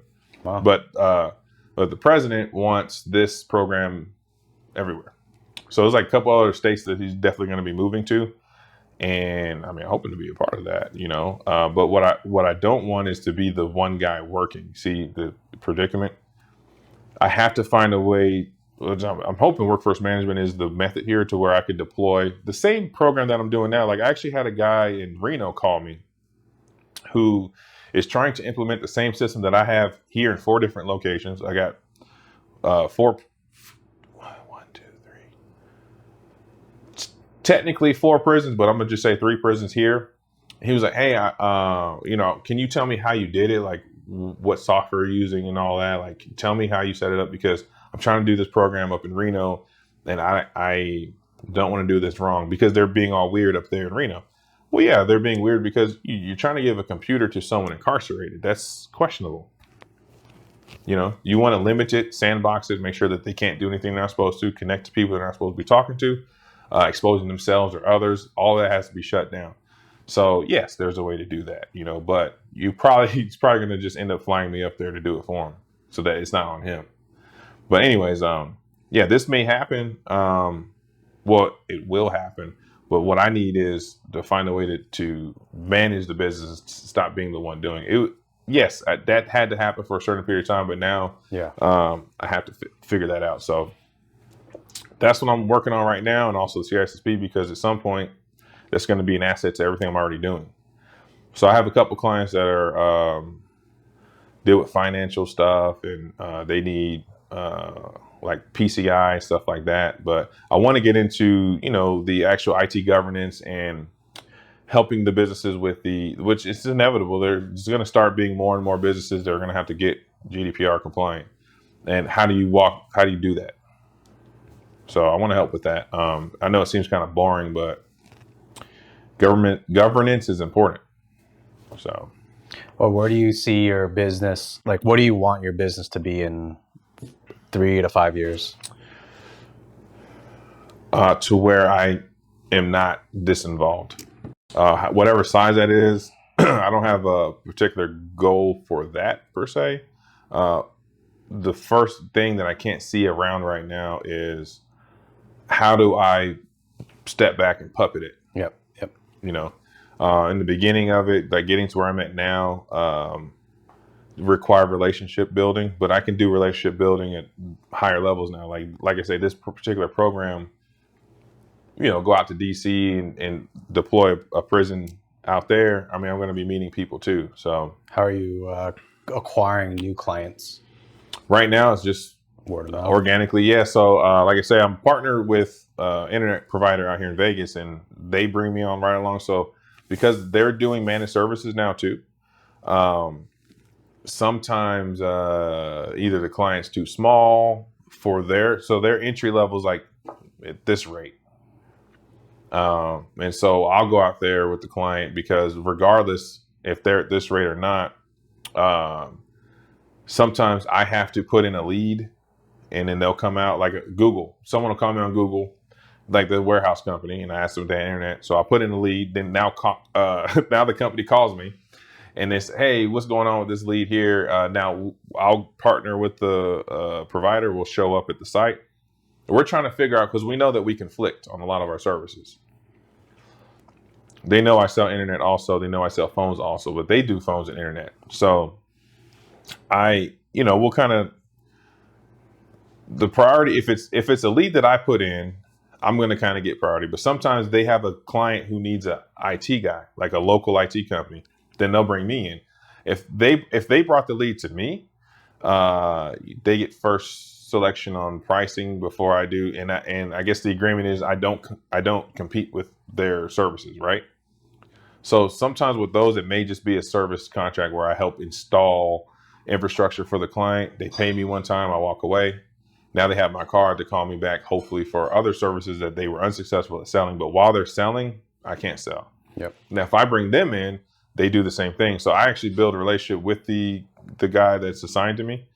But it seems like every year or two, like I get a new guy. But anyway, the guy that I work with right now, I really like him. But what happened? The whole way that happened was me cutting. Man, I cut like $250,000 worth of contracts right from under them by helping people renegotiate their deals. Like I went to the mega church. That was $52,000 a year I saved with $600 worth of equipment. Mm. That Metro E point to point and all that. I said, give me 4 Sonic walls used. Those are like $80, right? I did IPsec VPN point to point. Shit. It's used $80. Yeah, I think the company that I was working with, I want to say it was 600 brand new. I thought I might be wrong on this. Well, there's so many different models. Okay. I just needed to support IPsec VPN because we're talking 20 meg of internet, and I said we're getting rid of fiber. We're just getting cable. So there was like this whole big meeting because I'm cutting out 26 grand from their contract in my first swipe. So all these executives in here talking, and they're trying to say, hey, what this guy is advising, are you on board with it? Like we're giving you like the best SLA, blah, blah, blah, blah. I'm not, that isn't, ITIL certified. Like we know ITIL, we know the industry. I explained to them what the SLA means. I said, so listen, with the 4 nines, you're going to get, well, first off, you get a 4-hour response time if there's an outage. 1, 2, something like 72 hours of downtime versus 2 weeks of downtime. Depends on how you want to move the decimal around, right? And so I was like, bottom line is the last 5 years, this company has breached SLA consistently every year. You know how I know? Because I was there documenting it because I was working for you guys for free. Now I'm hired here. Yeah. Here's the proof. And then, their answer was, well, we accredited them. Yeah, but come on. Literally about to cut their contract in like over half. They're going to take that over your little credits. And they did. So then I did it again with another customer. This other customer was like $75,000 a year, and I cut that one in half, and I put in my services. So most of the customers that I come up with, they end up saving more money than they pay me. For example, the 3 years I was at that mega church, actually, they got me for free, actually, because of the savings that I left them in with the renegotiation of contracts with their printers, internet, phones, paid for my actual annual contract, and still is to this day. I'm not even working there anymore. So typically I enter in a service agreement by saving them money. There's some type of opportunity that I take from them.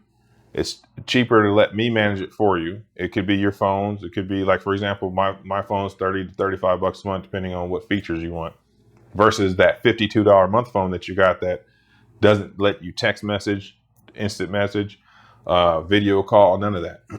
Or on your cell phone, take an office call. That's a standard now. Google Voice does that for free, right? So I come in with all these solutions that I've seen be an issue for small businesses being able to, I guess, rise above the competition. And that's what I do. So that's why I have such small number of clients. Like I said, it's about a dozen, but they're all on contract. And the goal is if they're on contracts because I identified an issue and the solution was less than, so they come out gaining. Mm-hmm. And then with those clients, slowly I get more business. Like right now, I'm doing a phone deal with one who's only been an internet customer for a year. Now they want phones. That's going to be twice the amount I'm making off of the internet. Another client was they only paid me by check. Now they're monthly. It's slow. Like I say, the sales and all that. I'm not pushing it because I got other things going on. I'm trying not to be stressed out in life, but I think once I can leverage the workforce management thing, I could try to. My buddy told me about marketing. They spend up to like one to 5,000 a month in marketing. I spend zero. Probably a good place to start, you know. So he gave me some templates and whatnot to work with, and you know what worked for them. You know, I tried some Facebook campaigns and Instagram and Google, and that wasn't working. So the advice that I got was like direct mail marketing works for IT service providers. Even though I would think it doesn't, but I don't know anything about marketing. Yeah, and if it's working for them, yeah, like butter, you know, then I would literally watch them grow right before me. What's your elevator pitch for your company? Elevator pitch? Like a 1-2 minute talk on what your company provides, what it benefits, what type of business? So the business is small business. So we're talking about 20 to 50 is the niche that I want right now, even though I can support up to 200. Without the workforce management, I'm not pitching that. So 20 to 50 is where I'm at. And right now I have one that is over 50. But 20 to 50, Is there a reason between not below 20 by any chance? Yeah. So when it's below 20, it becomes tough for them to save and me to make money. Oh, okay. It's like a thing where it's called, basically I'm helping you and I'm not getting paid. Yeah. So like, for example, I don't do any phone contracts less than 5. So there's a certain cost of operations, right? So like for me to host a cloud, you know, little cloud server, cost me X amount. Now, because we're doing phone calls, that behaves differently. So like, let's say you want to get a cheap $5, $10 a month PC off OVH. Well, you can't do that with phones. Anyways, I went and shopped around and found out the cheapest overall cost. Hosting it yourself technically is cheaper. The problem is when something happens to the power of that device, there's a downtime that I don't ever want to deal with again. So as a result of that, now I put what's called like a session border controller on site, could be a Raspberry Pi or something, and I host a server in the cloud. Because if that device is down, you're missing calls. So now at my telecom company, I can forward calls there temporarily, but that's extra work for me if it was already in the cloud and I can get them back up, I don't even have to touch that. Mm-hmm. So at worst case scenario, each client fails over to Google Voice. So if anything, all your calls to your main line are you're getting an email, voicemail from Google Voice. That's that.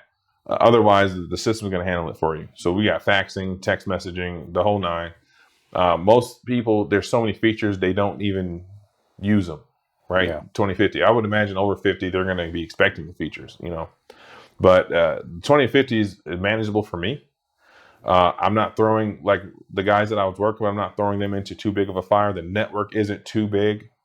But like I said, once I get the workforce part down, get the money for the marketing in, because that's two pieces. There's workforce management is going to cost money, marketing is going to cost money, which is going to make prices go up, which is why they're so low right now. It's starting to make sense for me taking me a lot longer because I've been doing this on my own. Versus like my buddy who started it with the team. Yeah. And they all were on the same page. They all had different roles and they got there quicker. For me, coming from $10 an hour job is good to trying to run a business with someone else. I didn't really trust. I had a hard time trusting. I had a couple of friends that were trying to work with me. It didn't work out. Like when I went to SBA, they was telling me the SBA is a really good resource, by the way. They told me it's going to take about a year for you to realize what the business actually is. And if you want to have a partnership with a friend, it's going to take both of you about a year. It's like a marriage. If you guys don't have the fundamentals of what business ownership is, you're definitely not going to work well together. Right. And so, then you have like there's this idea, because it keeps happening. Like when I quit talking so much about it, like about what I do with people that I care to spend time with. Because there's this thing that happens sometimes, and it never fails. It's been happening since 2008 when I first tried this thing, where it's like, that the social media movie or whatever. There's a couple, one with Bill Gates too, and the Apple Steve Jobs, where they start something out of their garage and become something awesome. Like there's just like it's like this notion where you have a dream and it'll come to life. Man, that's not real. I don't care if that's the way they short storied it. That's not how it works. Okay, so one of the biggest lessons I had to learn was IRS. Understanding tax deductions. My first year I owed a lot. If I knew what I knew now, I would probably not have owed anything. There's so much that I didn't know in deductions, and I didn't hire someone to help me. I filed it myself, and I could have sworn I did it right. I was like, well, pay the IRS. And so now that I know about mileage tracking, and, you can there's a couple of different ways that you can report mileage. There's a couple of different ways you can do this, a couple of different ways you can do that. You just learn. So I've gotten really good at all of that, but it's just been me doing it. Yeah. This is why the progress has been so slow. Yeah. Had I had trust in humans, like, to do this with me, I probably would trust someone who I'm not emotionally bound to, like not actually friends with, unless I know that person also understands business and also understands the responsibility of it. Whether it sinks or swims, you are there to keep it alive. Yeah. That is the level that I'd take to it. I could be up on a rooftop at 4 a.m, high winds blowing, and I'm trying to secure this antenna. It doesn't matter. And so like when conversations like that, that's just work. Then there's taxes, there's invoicing, there's a customer. I had a customer complain about someone that I sent into an office that was like I work with a lot of veterans, like military veterans, and they just happen to work out that a lot of my friends are military or whatever. But it's not like when I say I work with them, it isn't like I work with them to rehabilitate their lives. I'm literally like I work with them, like just kind of works out. So somebody was complaining about someone that I had sent about how they were dressed. It was like personal attacks, and it really like made me sick to my stomach. Like that, you're talking about my friend, right? It's not like someone I just sent off, which it might happen with the workforce management. I don't know, but I had to go in there and clean that up. Whereas the other guy that wanted to partner with me, I know that he wouldn't have let that slide. He would have actually like put that person in their place. Can't do that. You gotta understand the bigger vision and not be so. I don't know. There's so many facets, man. It's hard for me to like, unless this person is already doing this well, like the SBA. The only way someone can work for the SBA is if they themselves had successful business or businesses in their lifetime. Then they can qualify to work for the SBA. You don't have that background, you're not working there. Right? So these people are the ones talking to me about this, and the advice that I was giving was tell them to work with you here, taking our classes for the next year before you sign an agreement. So what I did, met up at chicken wings, because that's what I like. Go ahead, chicken wings, and it was like there was like tears and stuff. It was just like it was rough, because people have passions and dreams, and it's emotional, which is why without the knowledge, experience, and understanding, it's a bad idea. So I don't know. Right now, 3 to 5 years, I'm hoping this year, before the end of this year, that I get the workforce management down. If I don't get CISSP April 14th, which is I'm thinking I'm going to go for it. If I don't get it, I'm going to see. I think I'm still going to test anyways, just to see where I'm at, right? And then go for it again. When they roll out the changes of a test, there's like a gap bridge of what changed. go for it again. But got a couple main projects in my mind going right now, which is the workforce management piece, so I can step back. CISSP, what I want to do is, whether it be at the company I'm at now or another one, step into IT governance. I want governance experience before I go out and do it on the level that I'm doing these projects. Like for example, the internet, phones, and all that. I've done that before for a company.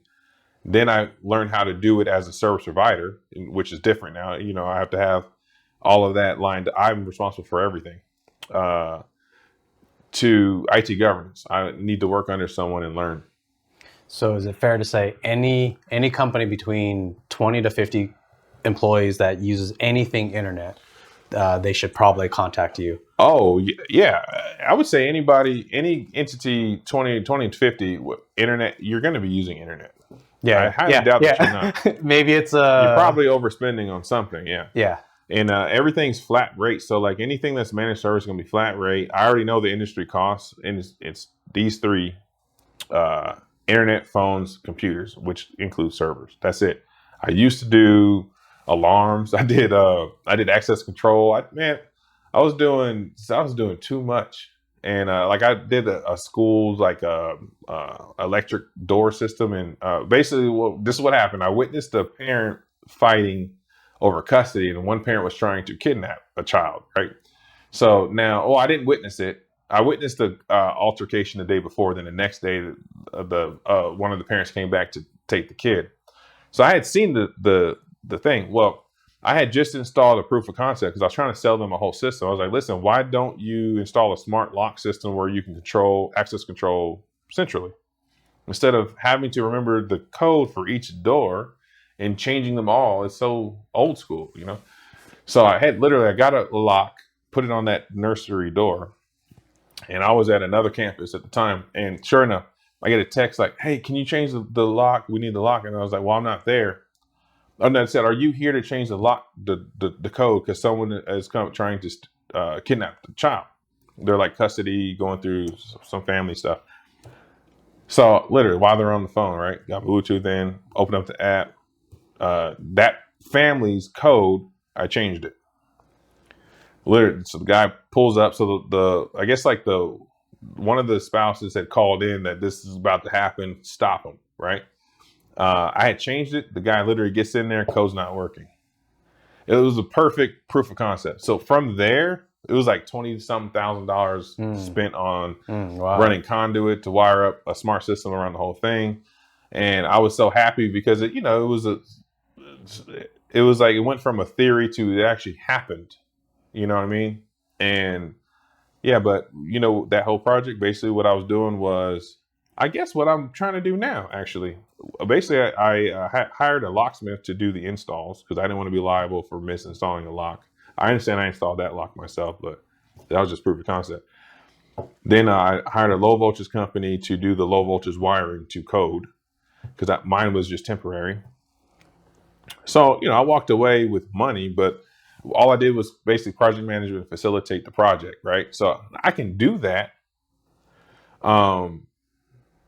I guess that's what it's going to look like for me going forward, actually. So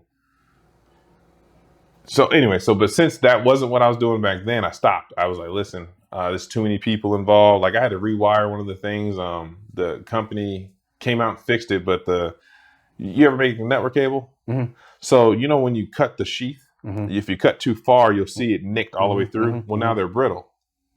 Right, meaning if so like right outside the cable, a pin can break. You won't even know. Okay, all of these wires are cut like that, all of them.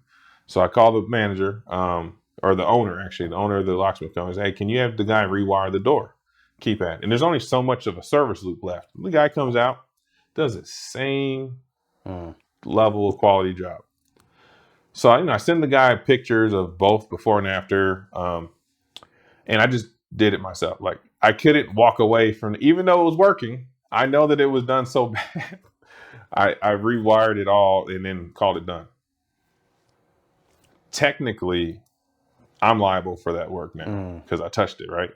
So one of the things that I had learned, because I talk about this sometimes. I had learned like They did it. They got paid for it. It is working. Crappy or not, they're liable for it. So again, get this out of the way, and then you can run a business, right? So I let this guy run it. Yeah, he did a bad job, but it's running. Why couldn't I let it go? Right? I was too connected to the quality of work, right? Mhm. I understand it's not the worst problem to have, but when you're talking about liability, you're talking about the legal aspect. If anything was to happen, I touched it last, right? Mhm. So I wasn't thinking about that. So that kind of sucks, but kind of doesn't, because on one hand, I go home. On the other hand, I'm over here over caring. Meanwhile, at home is neglected, right? Mhm. So it's a lesson that I learned in the process of trying to start a company that I'm running and not being self-employed, right? Yeah, That's yeah. really what it's been, and it's taken a while. And I really do like what I do, but like I say, like one of the projects I want to do is take technology to the reservation for starters, and possibly other places. But the first thing I want to know is, do they need it? Do they want it? I don't know. Yeah. How are we doing on that? We got usually about 8:30 is when I start the final questions, which is about 6 questions. We're at 8:20, so we got 10 minutes to kind of shoot the shit a little bit more. Though even Sure. though with the 30 minutes, it just depends on how long the answers are on for the final questions. But what do you think about mesh internet? I find that really interesting. It sounds similar to what your point-to-point thingy bit is, but I mean, it actually sounds, because you talked about point to It is. point It's with, point to multi-point. and then with the Wi-Fi's. The same thing. Yeah. Point to multi-point. Where do you see that in the future? As in, do you think we as a nation and or humans will be able to do mesh internet more on a big scale? Meaning, okay, so with ISPs right now, ISPs are kind of the backbone. I think there's kind of, is it only two, three or four ISPs that are the backbone of the United States? Well, we own the backbone, like the nation does, right? They're just leasing it. No one actually owns the infrastructure but the government. It's Oh, I all don't know. lease. It's all leases. So you're asking how many people are leasing from it? All kinds of people are leasing from it. Okay, I did not know that Like if I'm technicality. leasing the fiber from here to Lone Mountain, and I don't have no business, I'm just paying for this lease, and you got some business, I can lease my lease to you, sublease. And now it's called a tier 2, or it's a specific type of lease where I don't want to go through Ricky. I want to go through you, and I'm selling it to you a little bit of a markup. Yeah. But we're all leasing it. The government owns it. I've heard of something to the extent of that back. So I don't. It sounds like you know more than I do. So I'm just the things that I've watched online. Some of the short documentaries where there. I think there's one major backbone in Reno is one. I don't remember in that documentary where they said the other ones. There's a few choke points, not choke points. There's a few points where it all funnels through. Yeah. And if some, I don't know the name. I know what you're talking about. if some, say China wanted to attack America, maybe they should go after Reno and hit that spot so that if they wanted to go to war, they should sever that internet spot, because then that backbone would be screwed up. So then California would be blocked off from all of the rest of America. So that backbone, like you're saying, maybe that backbone is owned by the U.S. government. I was assuming from that documentary, maybe I understood it wrong, that well, let's play that scenario out. That happens. Now what? What do you think is offline now? There's still power, and there's other circuits, right? Most colos are redundant. So you're talking about local people's houses? Because like this modem right here, that's a last run. That's not redundant. That's a last mile connection, right? So now you get into the core in the street, right? So you have a node in the street, probably feeding a couple hundred neighborhoods, whatever. I don't know. Yep. But you're talking about the backbone of the backbone, right? The main lines. When you have a colo, you could have I don't know. It would definitely be a big problem, but I don't think it'd be 100% down. Is my point. That's the only point I'm trying to get to. Because you can aggregate satellite, you can aggregate really poor links, you can aggregate them to perform a little bit better. But like I say, like a phone call might not happen. Latency is there. issue there. But I like the idea of the mesh internet in the sense of when I think about. when you're saying mesh, I still don't know on what level are we meshing. What are you talking about in the house? Like you want to put, you got a weak area here? I'm thinking more of a wide area mesh. What I'm talking about, point to point microwave. Yeah. Some maybe small towns. Mm-hmm. Maybe rural broadband, and or even, I mean, it could be urban within about a 2 mile. That's a micro pop. Yeah, Yeah. we're talking about the same thing. Yeah. So if you get the mesh internet where you probably need one point to point that's going to do the 2 miles, but then you get all these Wi-Fi's that reach micro pop. Yeah. And if you get all these areas all self-sufficient from major outages, meaning. Yep. Well, so how I do that in town. So what you're talking about, that's an act of war. So it's a little different. Yeah. So, but mine is redundant as far as nodes. So I have a node in, like I say, Lone Mountain, another node off of East Russell, right? And another one in Henderson. These are feeding, right, each other, meaning it's bidirectional failover. Plus I have backup internet. I got 2 different providers at here, 2 different providers there. So like, let's say there's an issue with internet provider 1. Technically, we're not failing over to internet provider 2 yet, because this one can still feed from the same provider, different circuit. Now this is the main. So like, let's say I got 100 meg fiber here, 100 meg fiber here, but this is active, this is passive. Follow? Mm-hmm. Now this is inactive. Now this is active. Yep. Now we haven't failed over because the failover is a slower circuit. That's why. Mm-hmm. Now at some point, once I actually start getting more subscribers, it will be greater than. But just having the failover alone was already a big deal. Yeah. For me anyway. Yeah. And the people on it. But I'm only doing businesses right now. I just started doing residential literally last week. I'm not marketing that. But businesses, circuits, they require uptime, and you make a little bit more off of that. And it makes more sense to do residential. It's more frequency of support. I would say residential will come after saturating businesses. Then I can afford residential. Residentials, they can be down longer, but let's say Saturday night fight, they want the fight. What's going on? You're sending a tech out. Anyway, back to your question on mesh. This is what you're talking about, though. It is. Let's take it to a utopian future. Is it possible? Do you think it would ever be possible in our lifetime? That these mesh internets would be all residential, and the need for the backbone from the government can. I know what you're talking about.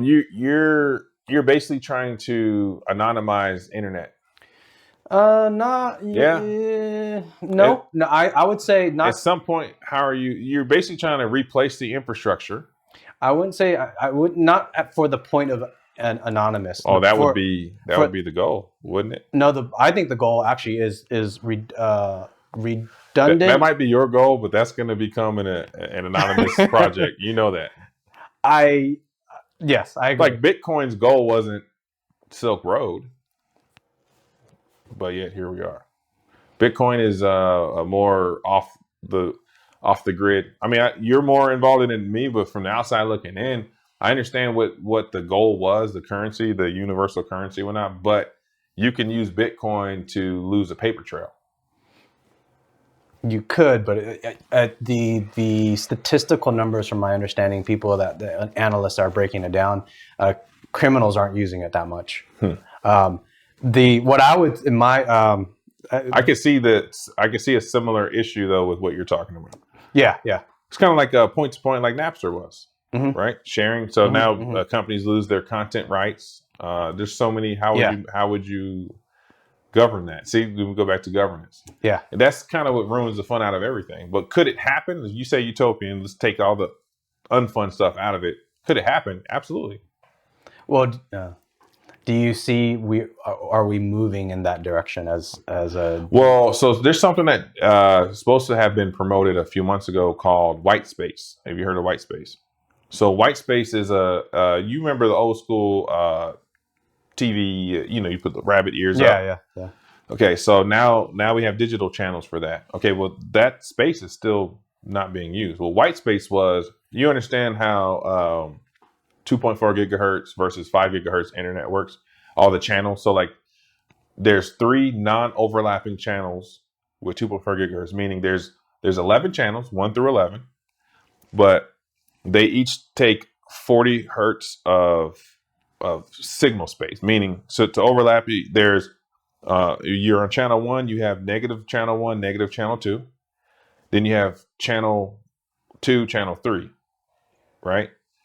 This is literally taking 6 spaces of bandwidth to send this signal, right? This is its own channel. Now, this will not overlap with channel 6 because it does 3 to the left, 3 to the right also, right? I probably was wrong on the 40. Anyways, just focus on the 3 to the left, 3 to the right. Same thing. And then channel 11, 3 to the left, 3 to the right. So they're not overlapping. There's no noise. It's clean wireless signal. Now, with 5 gigahertz, we have even more channels to choose from that are non-overlapping, and they can handle more traffic.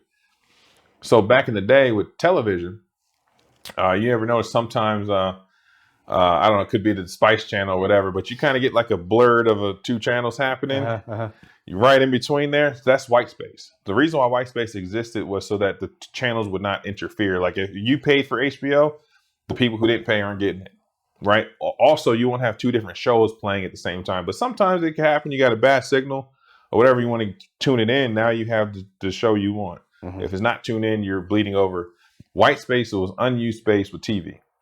Well, what they're doing now is making it available for internet. That just got approved by the FCC last year, March. 6 months later, so they gave the broadband companies 6 months to develop a product to operate on that white space frequency, and then make it available for consumers.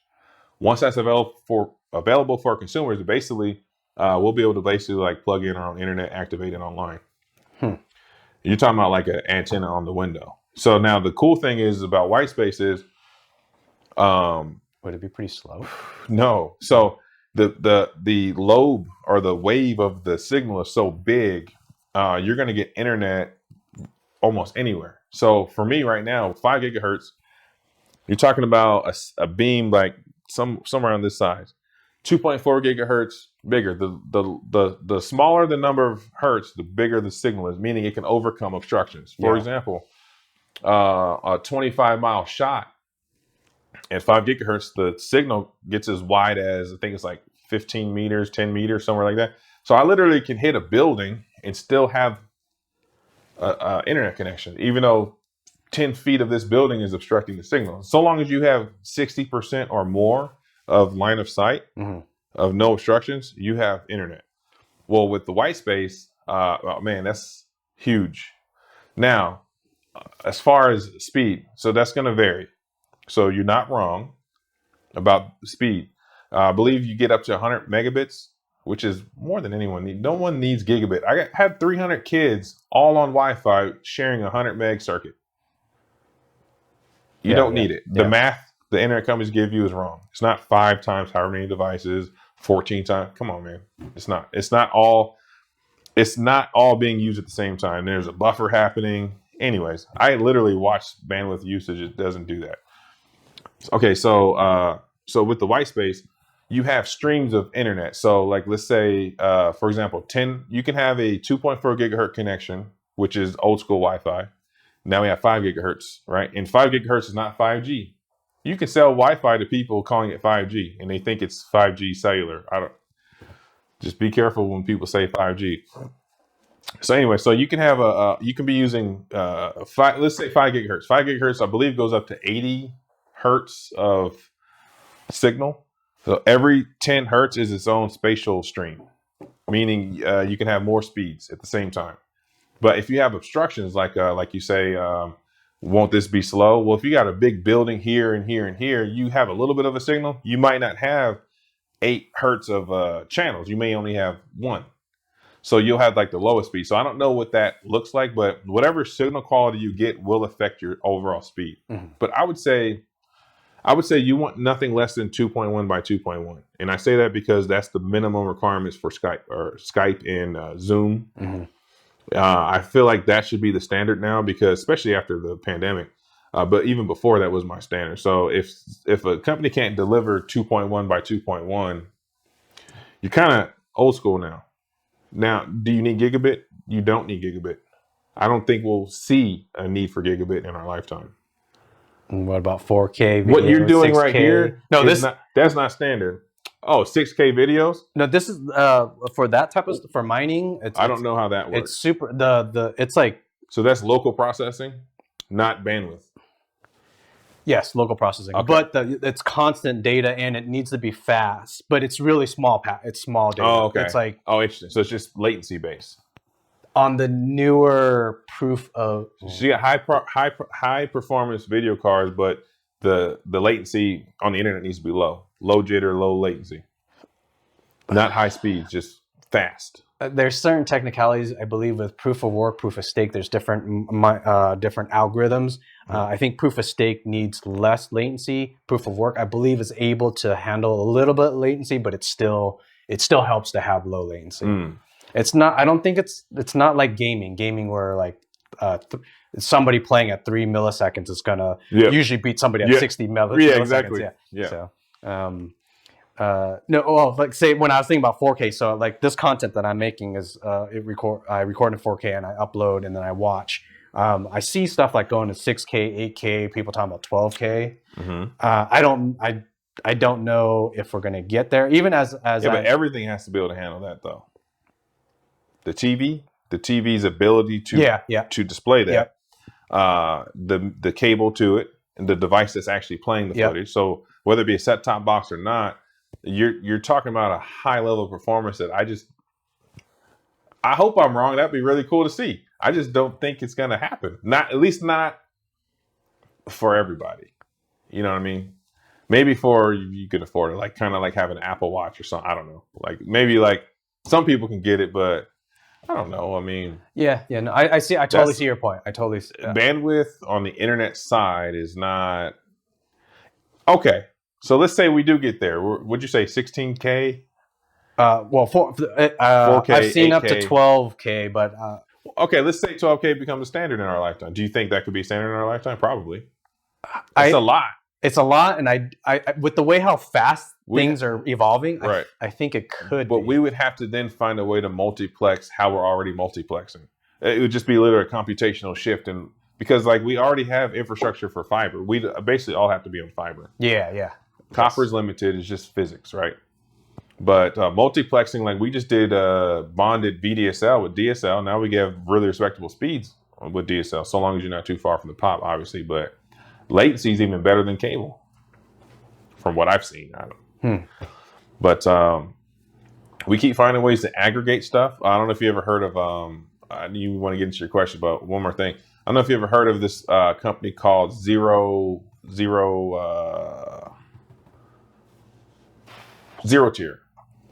Zero Tier is an open source. Well, you can pay for the service too, but it's an open source. WAN aggregation was actually what I sell now. Here's the thing. Especially if you're relying on live video, this is pre-recorded, but live. You have a hiccup in your internet or a disconnection and you got like 40 people watching. There's this thing called seamless failover, which is what I offer now as a result of this pandemic.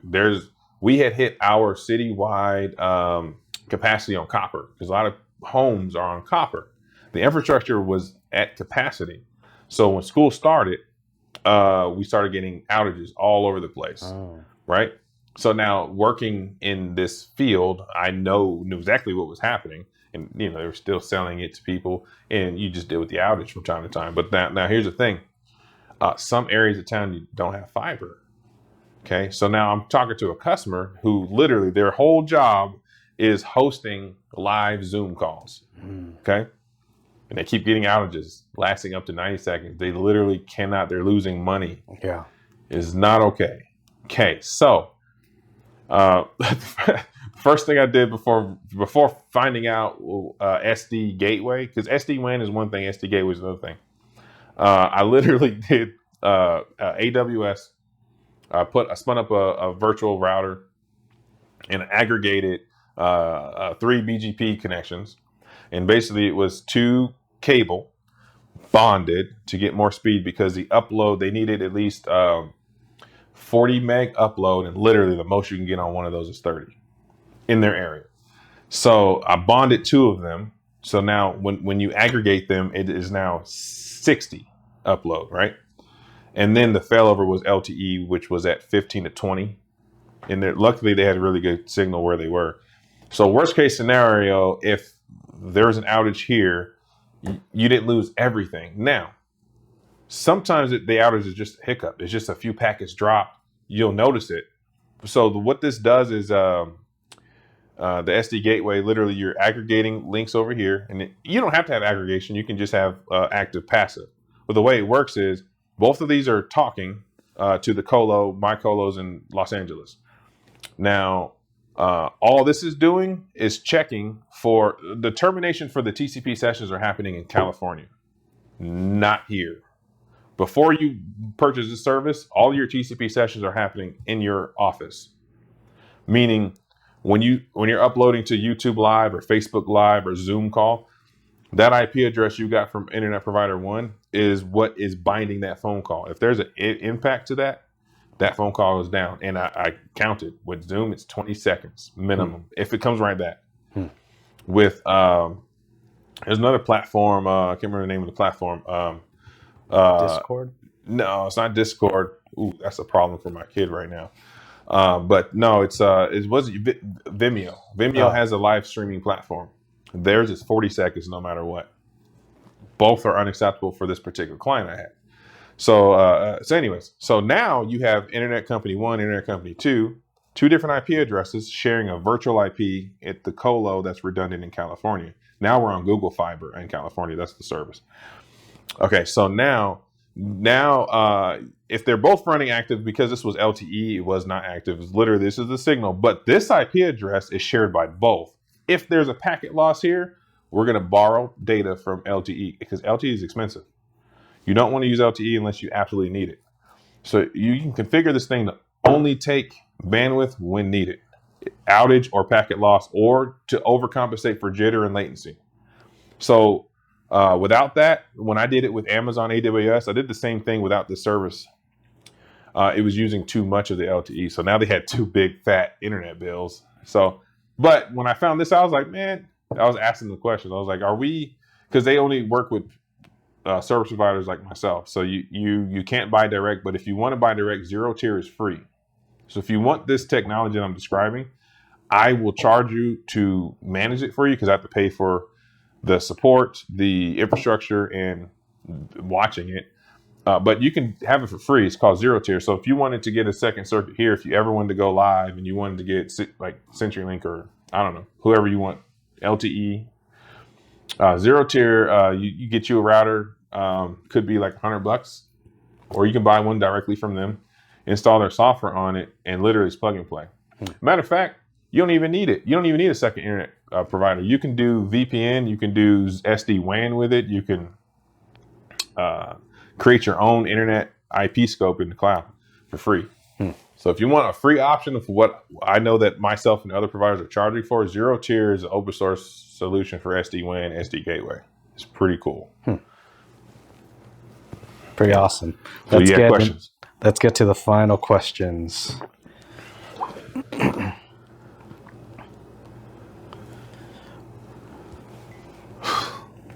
My daughter. What daily habits do you have that greatly improve your life?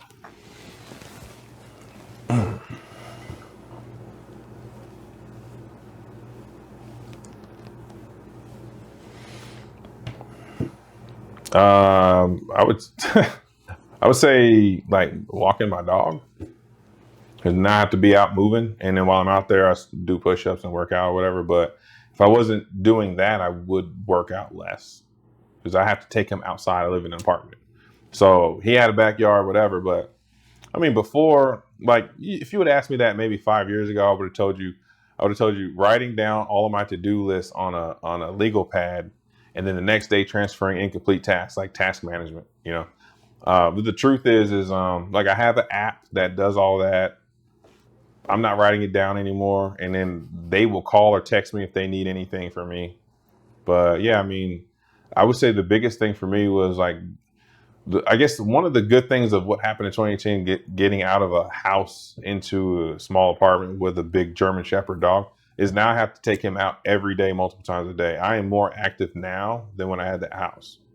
And then I don't know, it kind of wakes me up, man. Like I remember waking up and my voice being really deep. Like first person I talk on the phone, they think I just woke up because there's no blood pumping in my voice. I don't know. This all helps with that. So I get walking my dog. Cool. Being active. What do you know or think of cryptocurrency? What do I know of cryptocurrency? What do you know or think of it? Yeah. First question was no. So from what I understand, the concept is a new currency that isn't bound to like a government, right? I don't fully know because I looked into it in the beginning when they was talking about making mining servers and whatnot, and I don't know. I was open to it, and then I saw how much it was going to cost me for the graphics card, and then how much it was like when people were talking about it. There was like this time to get in. If you didn't get in, you got worse, or like the rates weren't as good. And I have some friends that do it now, and they try to tell me if I ever join their whatever link that they give me, but I don't know enough about it. I don't. I do know that there's a blockchain that encrypts each transaction that lives one record.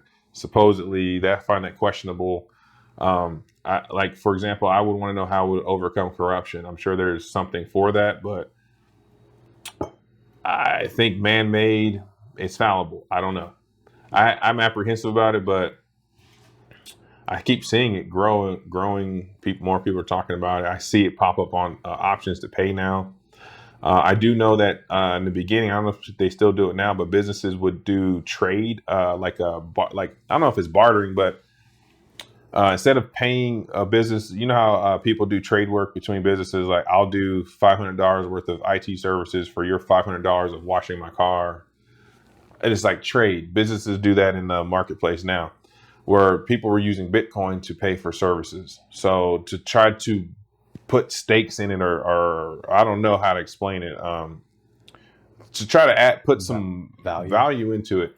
I don't know where it gets its value from. The concept of US dollars, in my opinion, is same thing.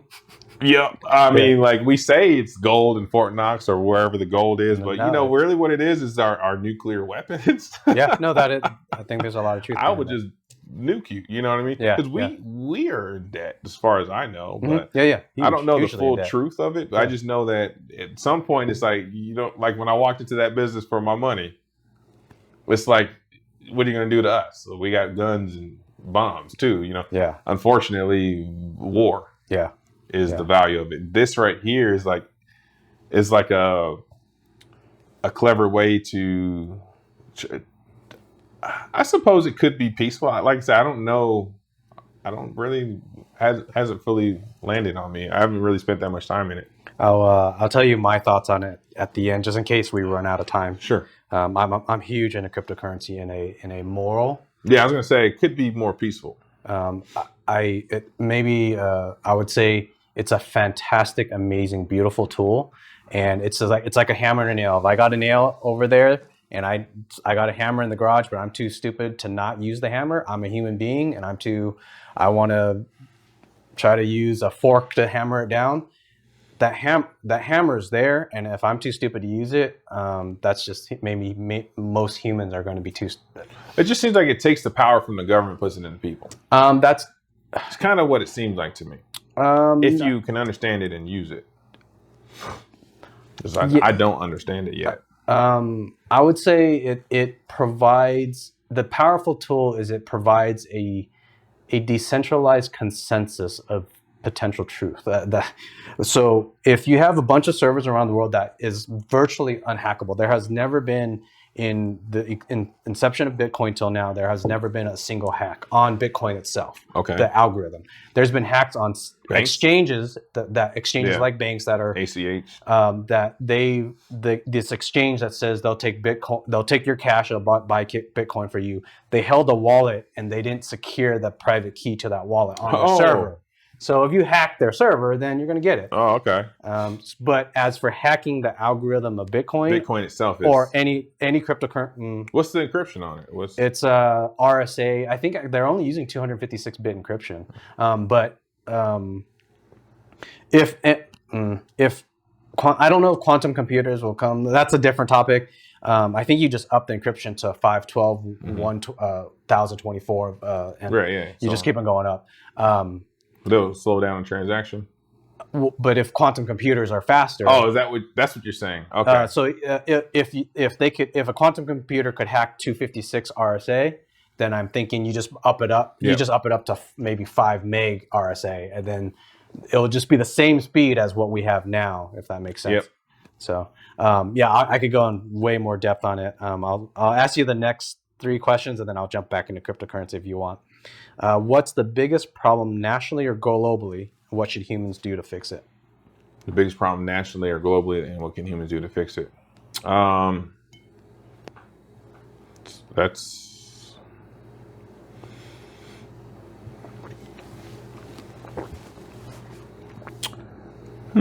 I don't know. I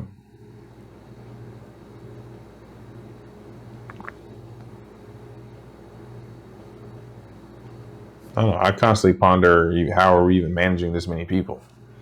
And then so many things start to make sense. But as far as a problem,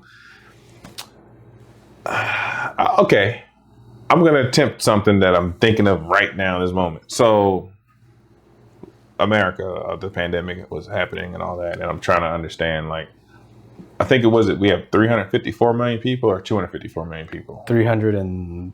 somewhere in there, right? 330, 340. 330, million? 340 million, somewhere around there. So it's a lot of people. I struggled with managing 8 people. I told you this, right? How in the world would I manage 354 million people as an entity, right? So now that's just America, right? Then you got Mexico, South America. So you have all these independent systems of governing. Then you have cultural conflicts of understanding.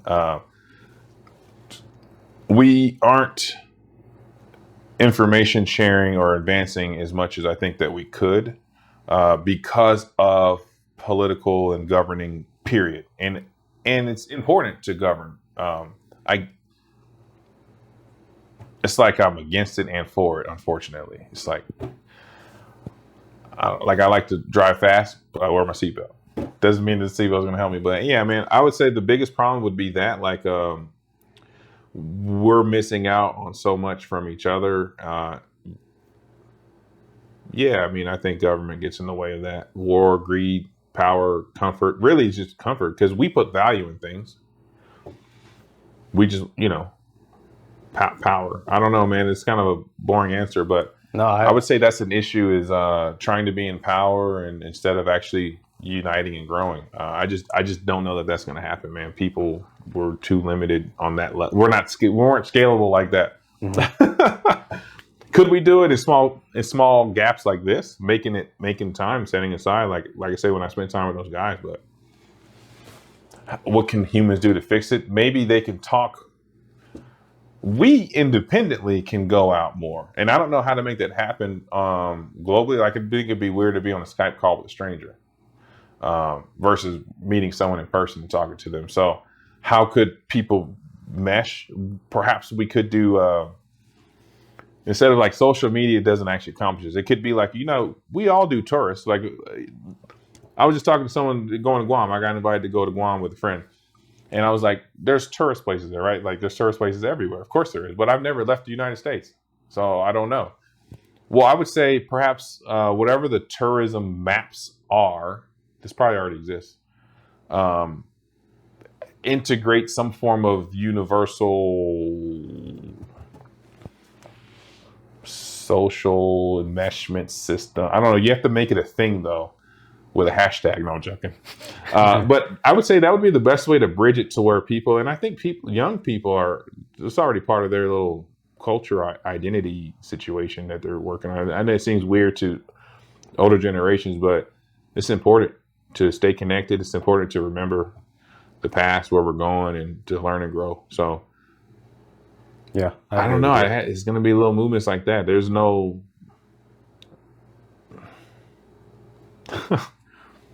no answer to that really that I got. No, I think you're. I think It's you our said it well. responsibility though, one at a time, each of us. No, I think you said it well. We need to socially connect and know that even though we speak different languages, we're different. We're under different governments. Also, not to judge.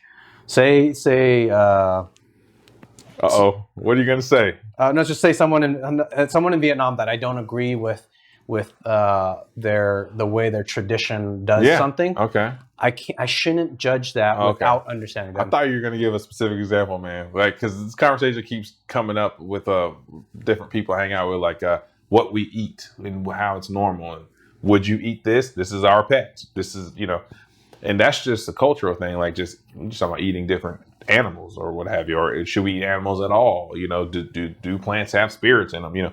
So it's like to not do that is it's a lot to ask of people. One, each individual has to be open to it, man. But it's such a fun topic though that we don't have time to get into. Yeah, I like those topics. It's philosophical. Literally, you're just questioning the system we grew up in and that we think we trust. And over there, they don't even have that. What? Wait, you don't eat cow? You don't eat pork? I don't understand why. You hit women over there. We don't here. I met a few friends where they got domestic charges as soon as they came to America. I was like, yeah, you can't do that. But where they're from, it's not a problem. There's so many levels of how we treat each other and treat ourselves and treat the planet, really.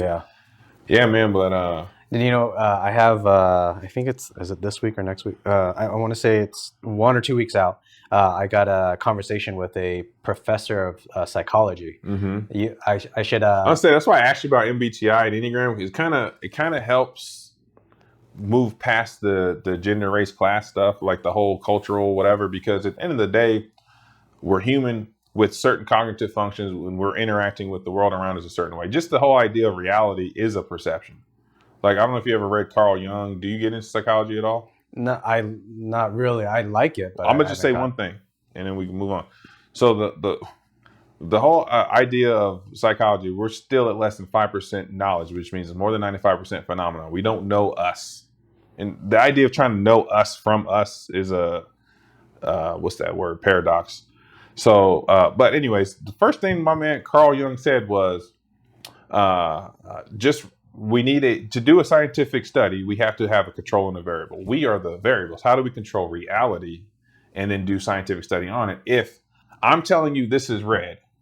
Now, since you were a child growing up, you knew that this was red. I knew that this was red, but perhaps it's actually blue for me, but I was always told it was red, right? Or air. What does air feel like? Temperature. That is a subjective response to a stimuli of our senses. So how do we measure reality? We don't have that to this day. Until then, it's difficult to use science with psychology. But anyways, we can all just kind of agree that's red and move on. But he made a really good point. Yeah. I like psychology. I do too. When I talk about cryptocurrency, you'll afterwards, if we got time, if you want to talk about, I'll talk about my theory on how a decentralized truth, a consensus of truth, can be beneficial to all humans. Yeah, when you said that, I was like, okay, that's bigger than what. Yeah, than what most people know cryptocurrency. Most people don't even think about this stuff. Your statement is philosophical in nature, which means it's like a tip of an iceberg situation. I was like, there's more to that. Yeah. Consensus of truth. What? That's a whole nother conversation, man. It's huge.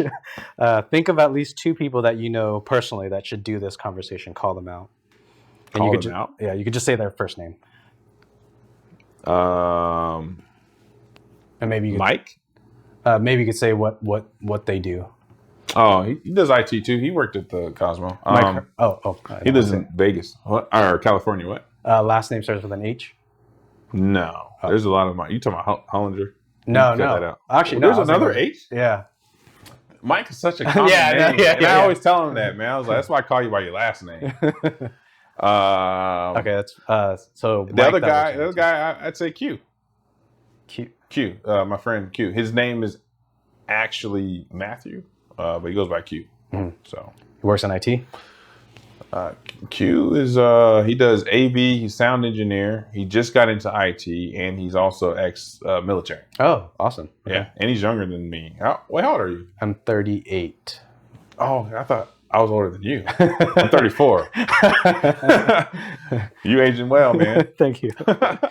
Okay, last question. Tell me in a few sentences or less about what this conversation was like. If you've done a podcast or interview before, you could talk about the biggest difference. I may use this in a video collage for new potential guests. Yeah, no, I've never done this before.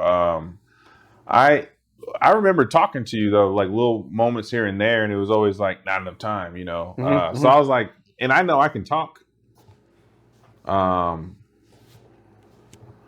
But yeah, I mean, it was just gonna be you and me, so it wasn't overwhelming. If there was like a couple other people, I'd have been like, I don't know. Mm-hmm. I'd have been like, I probably would have drank like a Red Bull or something. No, I mean, well, I don't know what the final product's gonna look like. One, I don't know how I look on camera. I don't know how I sound on camera. Typically, I don't like how I sound. I'm like, my voice is deeper than that. But it is what it is, right? But this one comes out pretty accurate actually. These mics. Oh yeah. So it does sound different usually on mics then. When your statement is you feel like you sound different. Yeah, like on the voicemail, I'm like yeah. That. Oh, yeah. Okay. So this comes out pretty accurate because actually when I'm doing video editing, sometimes my wife like she thinks I'm talking to her, and I'm like, no, the speakers. Oh, that's pretty good. That's pre-recorded. Oh wow. Yeah. Nice. So. Yeah. Yeah, so like I said, I don't know what it's going to look like. I know that I'm apprehensive about putting myself out there, but I've only ever been asked to put myself out there more, and you're definitely doing that. So yeah, I support what you're doing, and in the process of doing that, I can kind of see what it's like to. I didn't even look at the camera like one time. That's fine. I don't know if you noticed that. No, it's fine. I think I actually I had. The first setup, there's a lot. The first setup where it was like us. There's two people sitting here, and I was looking at the camera because I had a monitor behind the camera, so I could look at the person without the camera. Oh, so the people are like, I actually. What are you looking at? Yeah, exactly. Yeah. So people prefer us to look at each other. So. Okay. So. Now I do wonder because I don't really watch podcasts or listen. Wait, can you watch a podcast? That's what this is. It called a podcast when there's video? What was that? Is it called a podcast when there's video? That's where I think I'm blending. Most people they kind of go all video or all podcast audio, and I'm doing actually kind of a reverse where I'm going video is a bit my primary, and podcast is my secondary, but actually long term. Oh wait, there is an audio version. There is an audio version. Oh dang, man, you did a lot. Well, it's easy. How long have you been doing this? Only like you're the 20th guest. That's a lot. And how much time is that? About 3-4 months. That's crazy. That's your extra version, man. You know, it would take me much longer to do that. Because you got to ask someone to come and give 3 hours of their time, right? Mm-hmm. Like I wouldn't feel not good about asking. I don't know. I'll show up for it, but me asking, I don't know why I'm like that. I guess and look at what you did. Like there's all this cool stuff. Like I guess after listening to so many podcasts and watching documentaries. I think the documentaries are the ones where I like documentaries. Where like this one lady was interviewing drug cartels, drug runners, and I think I've seen that one. And she asked them, "Why are you doing this interview?" And they're like, "We want for people to hear our story, our story." Actually, it was actually pretty interesting when they were saying Americans looked at our country, which I forget if it was Colombia or Argentina or whatever. Yep. They were saying. They think that we're bad people, but you have to look at the economy of what the government has here and why we're doing this. We're not trying to kind of like what we were just talking about.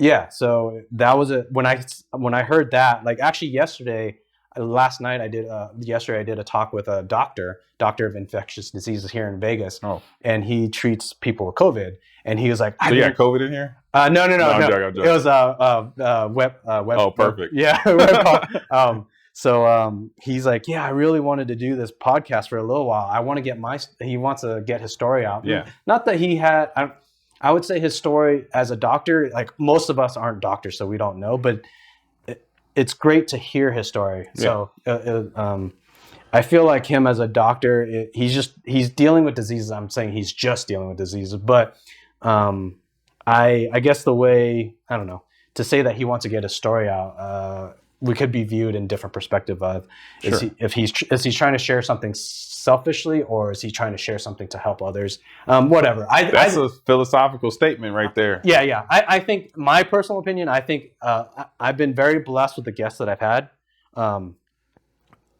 When your story, you're very passionate about what you do in your career, in your life. I feel like maybe I'm very pessimistic about humans. Yeah. I feel like so many people try to just get by and take from others. Yeah.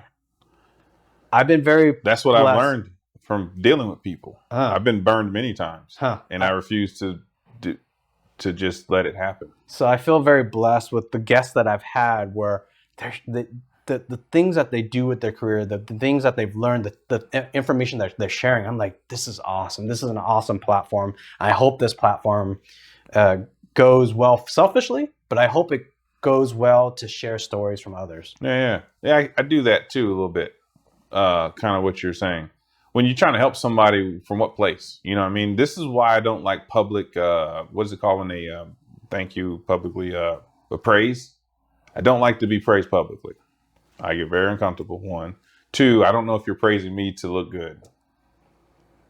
I'm not receiving your praise by default. Does that make sense? That's just, I don't know. One-on-one, you want to say, good job, Ricky. I appreciate this, that. I'm open. But there's other people that were not involved in this transaction. I don't know if you're doing this so you look good, appreciative, or I have a hard time receiving praise, period. I'm hard on myself, right, by default. But yeah, I mean, I like it privately. I don't like the whole in front of everybody. Like, that's so embarrassing. I don't like it. But like that what you just shared is blended in there though. Like, I'm wondering, why are you making this public? I did that just for you. Yeah. You know what I mean? They don't need to know that. I don't know. But like, part of like when people try to promote what you do and stuff like that, that's part of it too. So that's a little different when it's like work, what you do for work. But like when I'm doing favors and stuff, I don't know, man. It's kind of weird, but I understand. I deal with that. Yeah. Why is this happening? Yeah. Is something in it for you? Or my thing is, if this goes big, then like, say, have you heard of Joe Rogan? Yeah. So he does kind of these 3-hour conversations, and he landed a $200 million podcast deal with Spotify. Okay. So maybe eventually that's what I would want to get to. I don't know anyone doing this.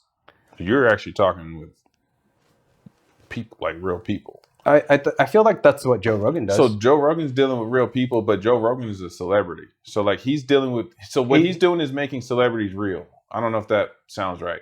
I wouldn't say I would disagree, but okay. I see where you're I don't watch them all in depth. I have friends that send me clips. So then I'm definitely unreasonably biased. Yeah. But from what I'm understanding is, it seems that he is being, because he's had to apologize for stuff that I didn't think he needed to apologize for. Mm-hmm. He's just being honest. Yes. But because he has that status, is what I'm trying to say. He's on another level of society, social thing, totally. And I hate that. It comes with the territory. Yeah, I see. If you get a deal, there's going to be politics involved. Yes, totally. Right now, there is none. Yeah, correct. Say whatever you want to say. Yeah. Well, I think Joe Rogan has good intention, despite being that he got $200 million from Spotify. And when I say that, it sounded like when he got the deal, he also specifically told Spotify that he wants to continue his platform the way it is, unchanged. Oh, cool. He does not want to change for the money. That's what I was afraid of. Yeah. Okay. And then even on top of that, I guess to connect to what I'm trying to do, when I watch his podcast, I only connect with maybe like 10% of his videos. So maybe less. So really? Yeah, but the 10% that I connect with, it really resonates with me. Oh, okay. That's what I'm going for. So when I hear these stories that Joe Rogan gets to interview certain people like this, when those stories hit, I'm just I bet he has people funneling him. Good story. Yeah. Good people, good stories. Yeah, everyone know that that's what you're doing. Now you have support. That's what I'm kind of hoping to do with this platform.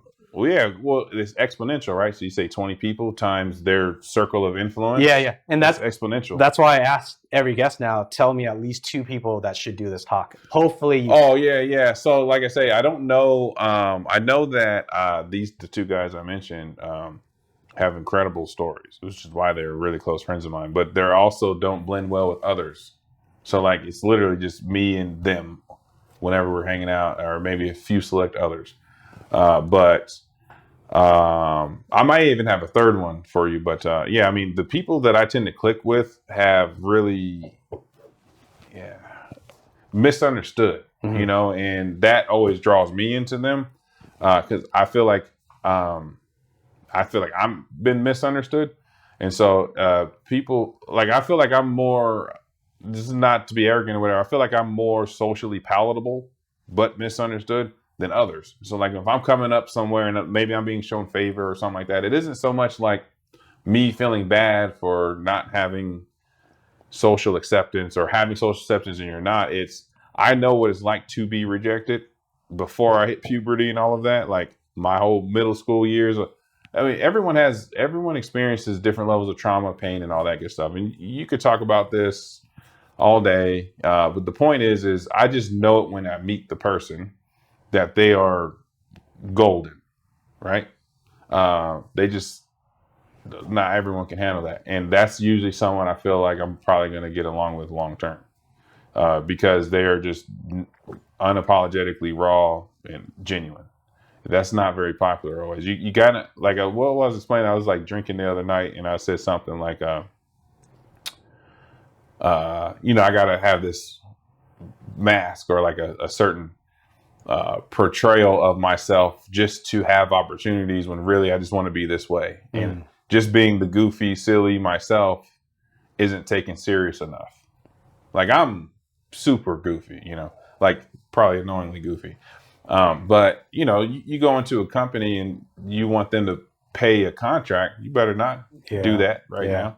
Now, once you have it and they see that you're competent, can do your thing, that you built trust, you might want to connect with them on that level. You don't have to, but you might. Yeah. So I don't know. I take a little bit more risk with people over time. Like it's kind of like a dance, like an art of socializing with people. It's like an art because how I really just want to be, I've learned that's not for everyone. That's for just like a few people. Those are like the kind of people I'm telling you about. But yeah, man, I mean, I get it. The whole challenge of working with people and each other is it's an inconclusive journey, I believe, in life. And even though it's going to be inconclusive as far as I'm concerned, I believe it will always be inclusive. It's definitely worth going for. We should do a part 2. I'm thinking there's so many topics that I wanted to ask you about being Black, being Native American. I wanted to talk about your height because I'm short. Yeah. I feel like I talk like 94%. But I wanted to like connect where I feel like my heightism, like racism. Heck yeah. I say the same thing. So yeah, it's interesting. I feel like I heard glimpses of your challenges of being tall, where I have a jealousy towards tall because I'm short. So in this, the jealousy is when I go to ask for a salary, I feel like I'm judged by my height more than my skills. Oh, interesting. I never even thought about that. It's huge. I feel like this challenge of just because I'm brown, so any kind of not white. And interesting for me being Asian, I feel like I do have the benefit in IT world because a lot of Asians are in the IT field. Yeah. So it'd be interesting to hear your story. Yeah, you want to talk about that stuff? That's really fun. Because now we're talking about people who, which is kind of how we get crafted into who we are, because you got to be able to survive and coexist. And then there's pockets of being some Viet. Yeah. You know what I mean? but now talks with Lim Lee. Yeah, like every time I say something, talks with him. And then what was it? The other we didn't even talk about psychology, philosophy. I could do that all day. Yeah, Man. so I didn't really know. So, like I say, you know, I can talk if you guide me in different points. Yeah, no, this stuff is fun to talk about. This is not. This is like life, psychology, philosophy. Yeah. Personally, I also try to take this platform to help where I can help. So in your case, I will also, if you notice, some of my questions were tailored towards your business because I want to hope that this, even though you're doing this for me, that you're doing this talk for me, I also think about how this could affect your business. See, this is why I don't underestimate anybody. Like there was a short Hispanic guy at this. We went to a concert, me and my wife, but we was up at like seat J or Q. We was up there, and went to go get drinks, and there's this guy, and it was playing music from high school type concert, and this guy was like trying to talk to people online, and he was saying some funny stuff, you know, and I'm like tall, he's short. And started talking and connecting in line. But anyways, at the end of the, you know, he waited for me to get my drink. And then we walked back and he was like, hey, you here with your girl? I was like, yeah, she's down there. I'm missing Petey Pablo or whatever, whoever was on the stage. And he was like, hey, I bought out the whole front row and like half the people didn't show up. You guys want to come to the front row with us? And I was like, hell yeah, like, let's go. So I got my wife. I was like, let's go. We're going to the front row. Just follow me. And like, they gave us wristbands and everything. And so I'm up there enjoying front row. And I had never been front row. And there's this guy a couple rows back talking about, hey, brother, can you sit down? Me and my girl can't see around you. And I was like, no, I'm not sitting down. I'm front row right now. Like, you got to deal with me now. I can't drive a Prius. You can't see on the stage right now. Wait till when they go over there, you'll see them. Because the artist was standing right here. They'll move. Yeah. I'm not sitting down. I'm having fun. So anyway, but the point is you never know who you're talking to. You could be talking to someone who does exactly what you do. You could be talking to someone who's going through something right. You don't know. Yeah. Don't judge people by how they look, how they're dressed. You just never know, man. Yeah. And that should be life. I think that goes a long way. Yeah. So anyway. All right, let's call this officially the end. Yeah. Oh, Thank you. Thank you for coming by. Thank you for the great conversation. Thanks for having me.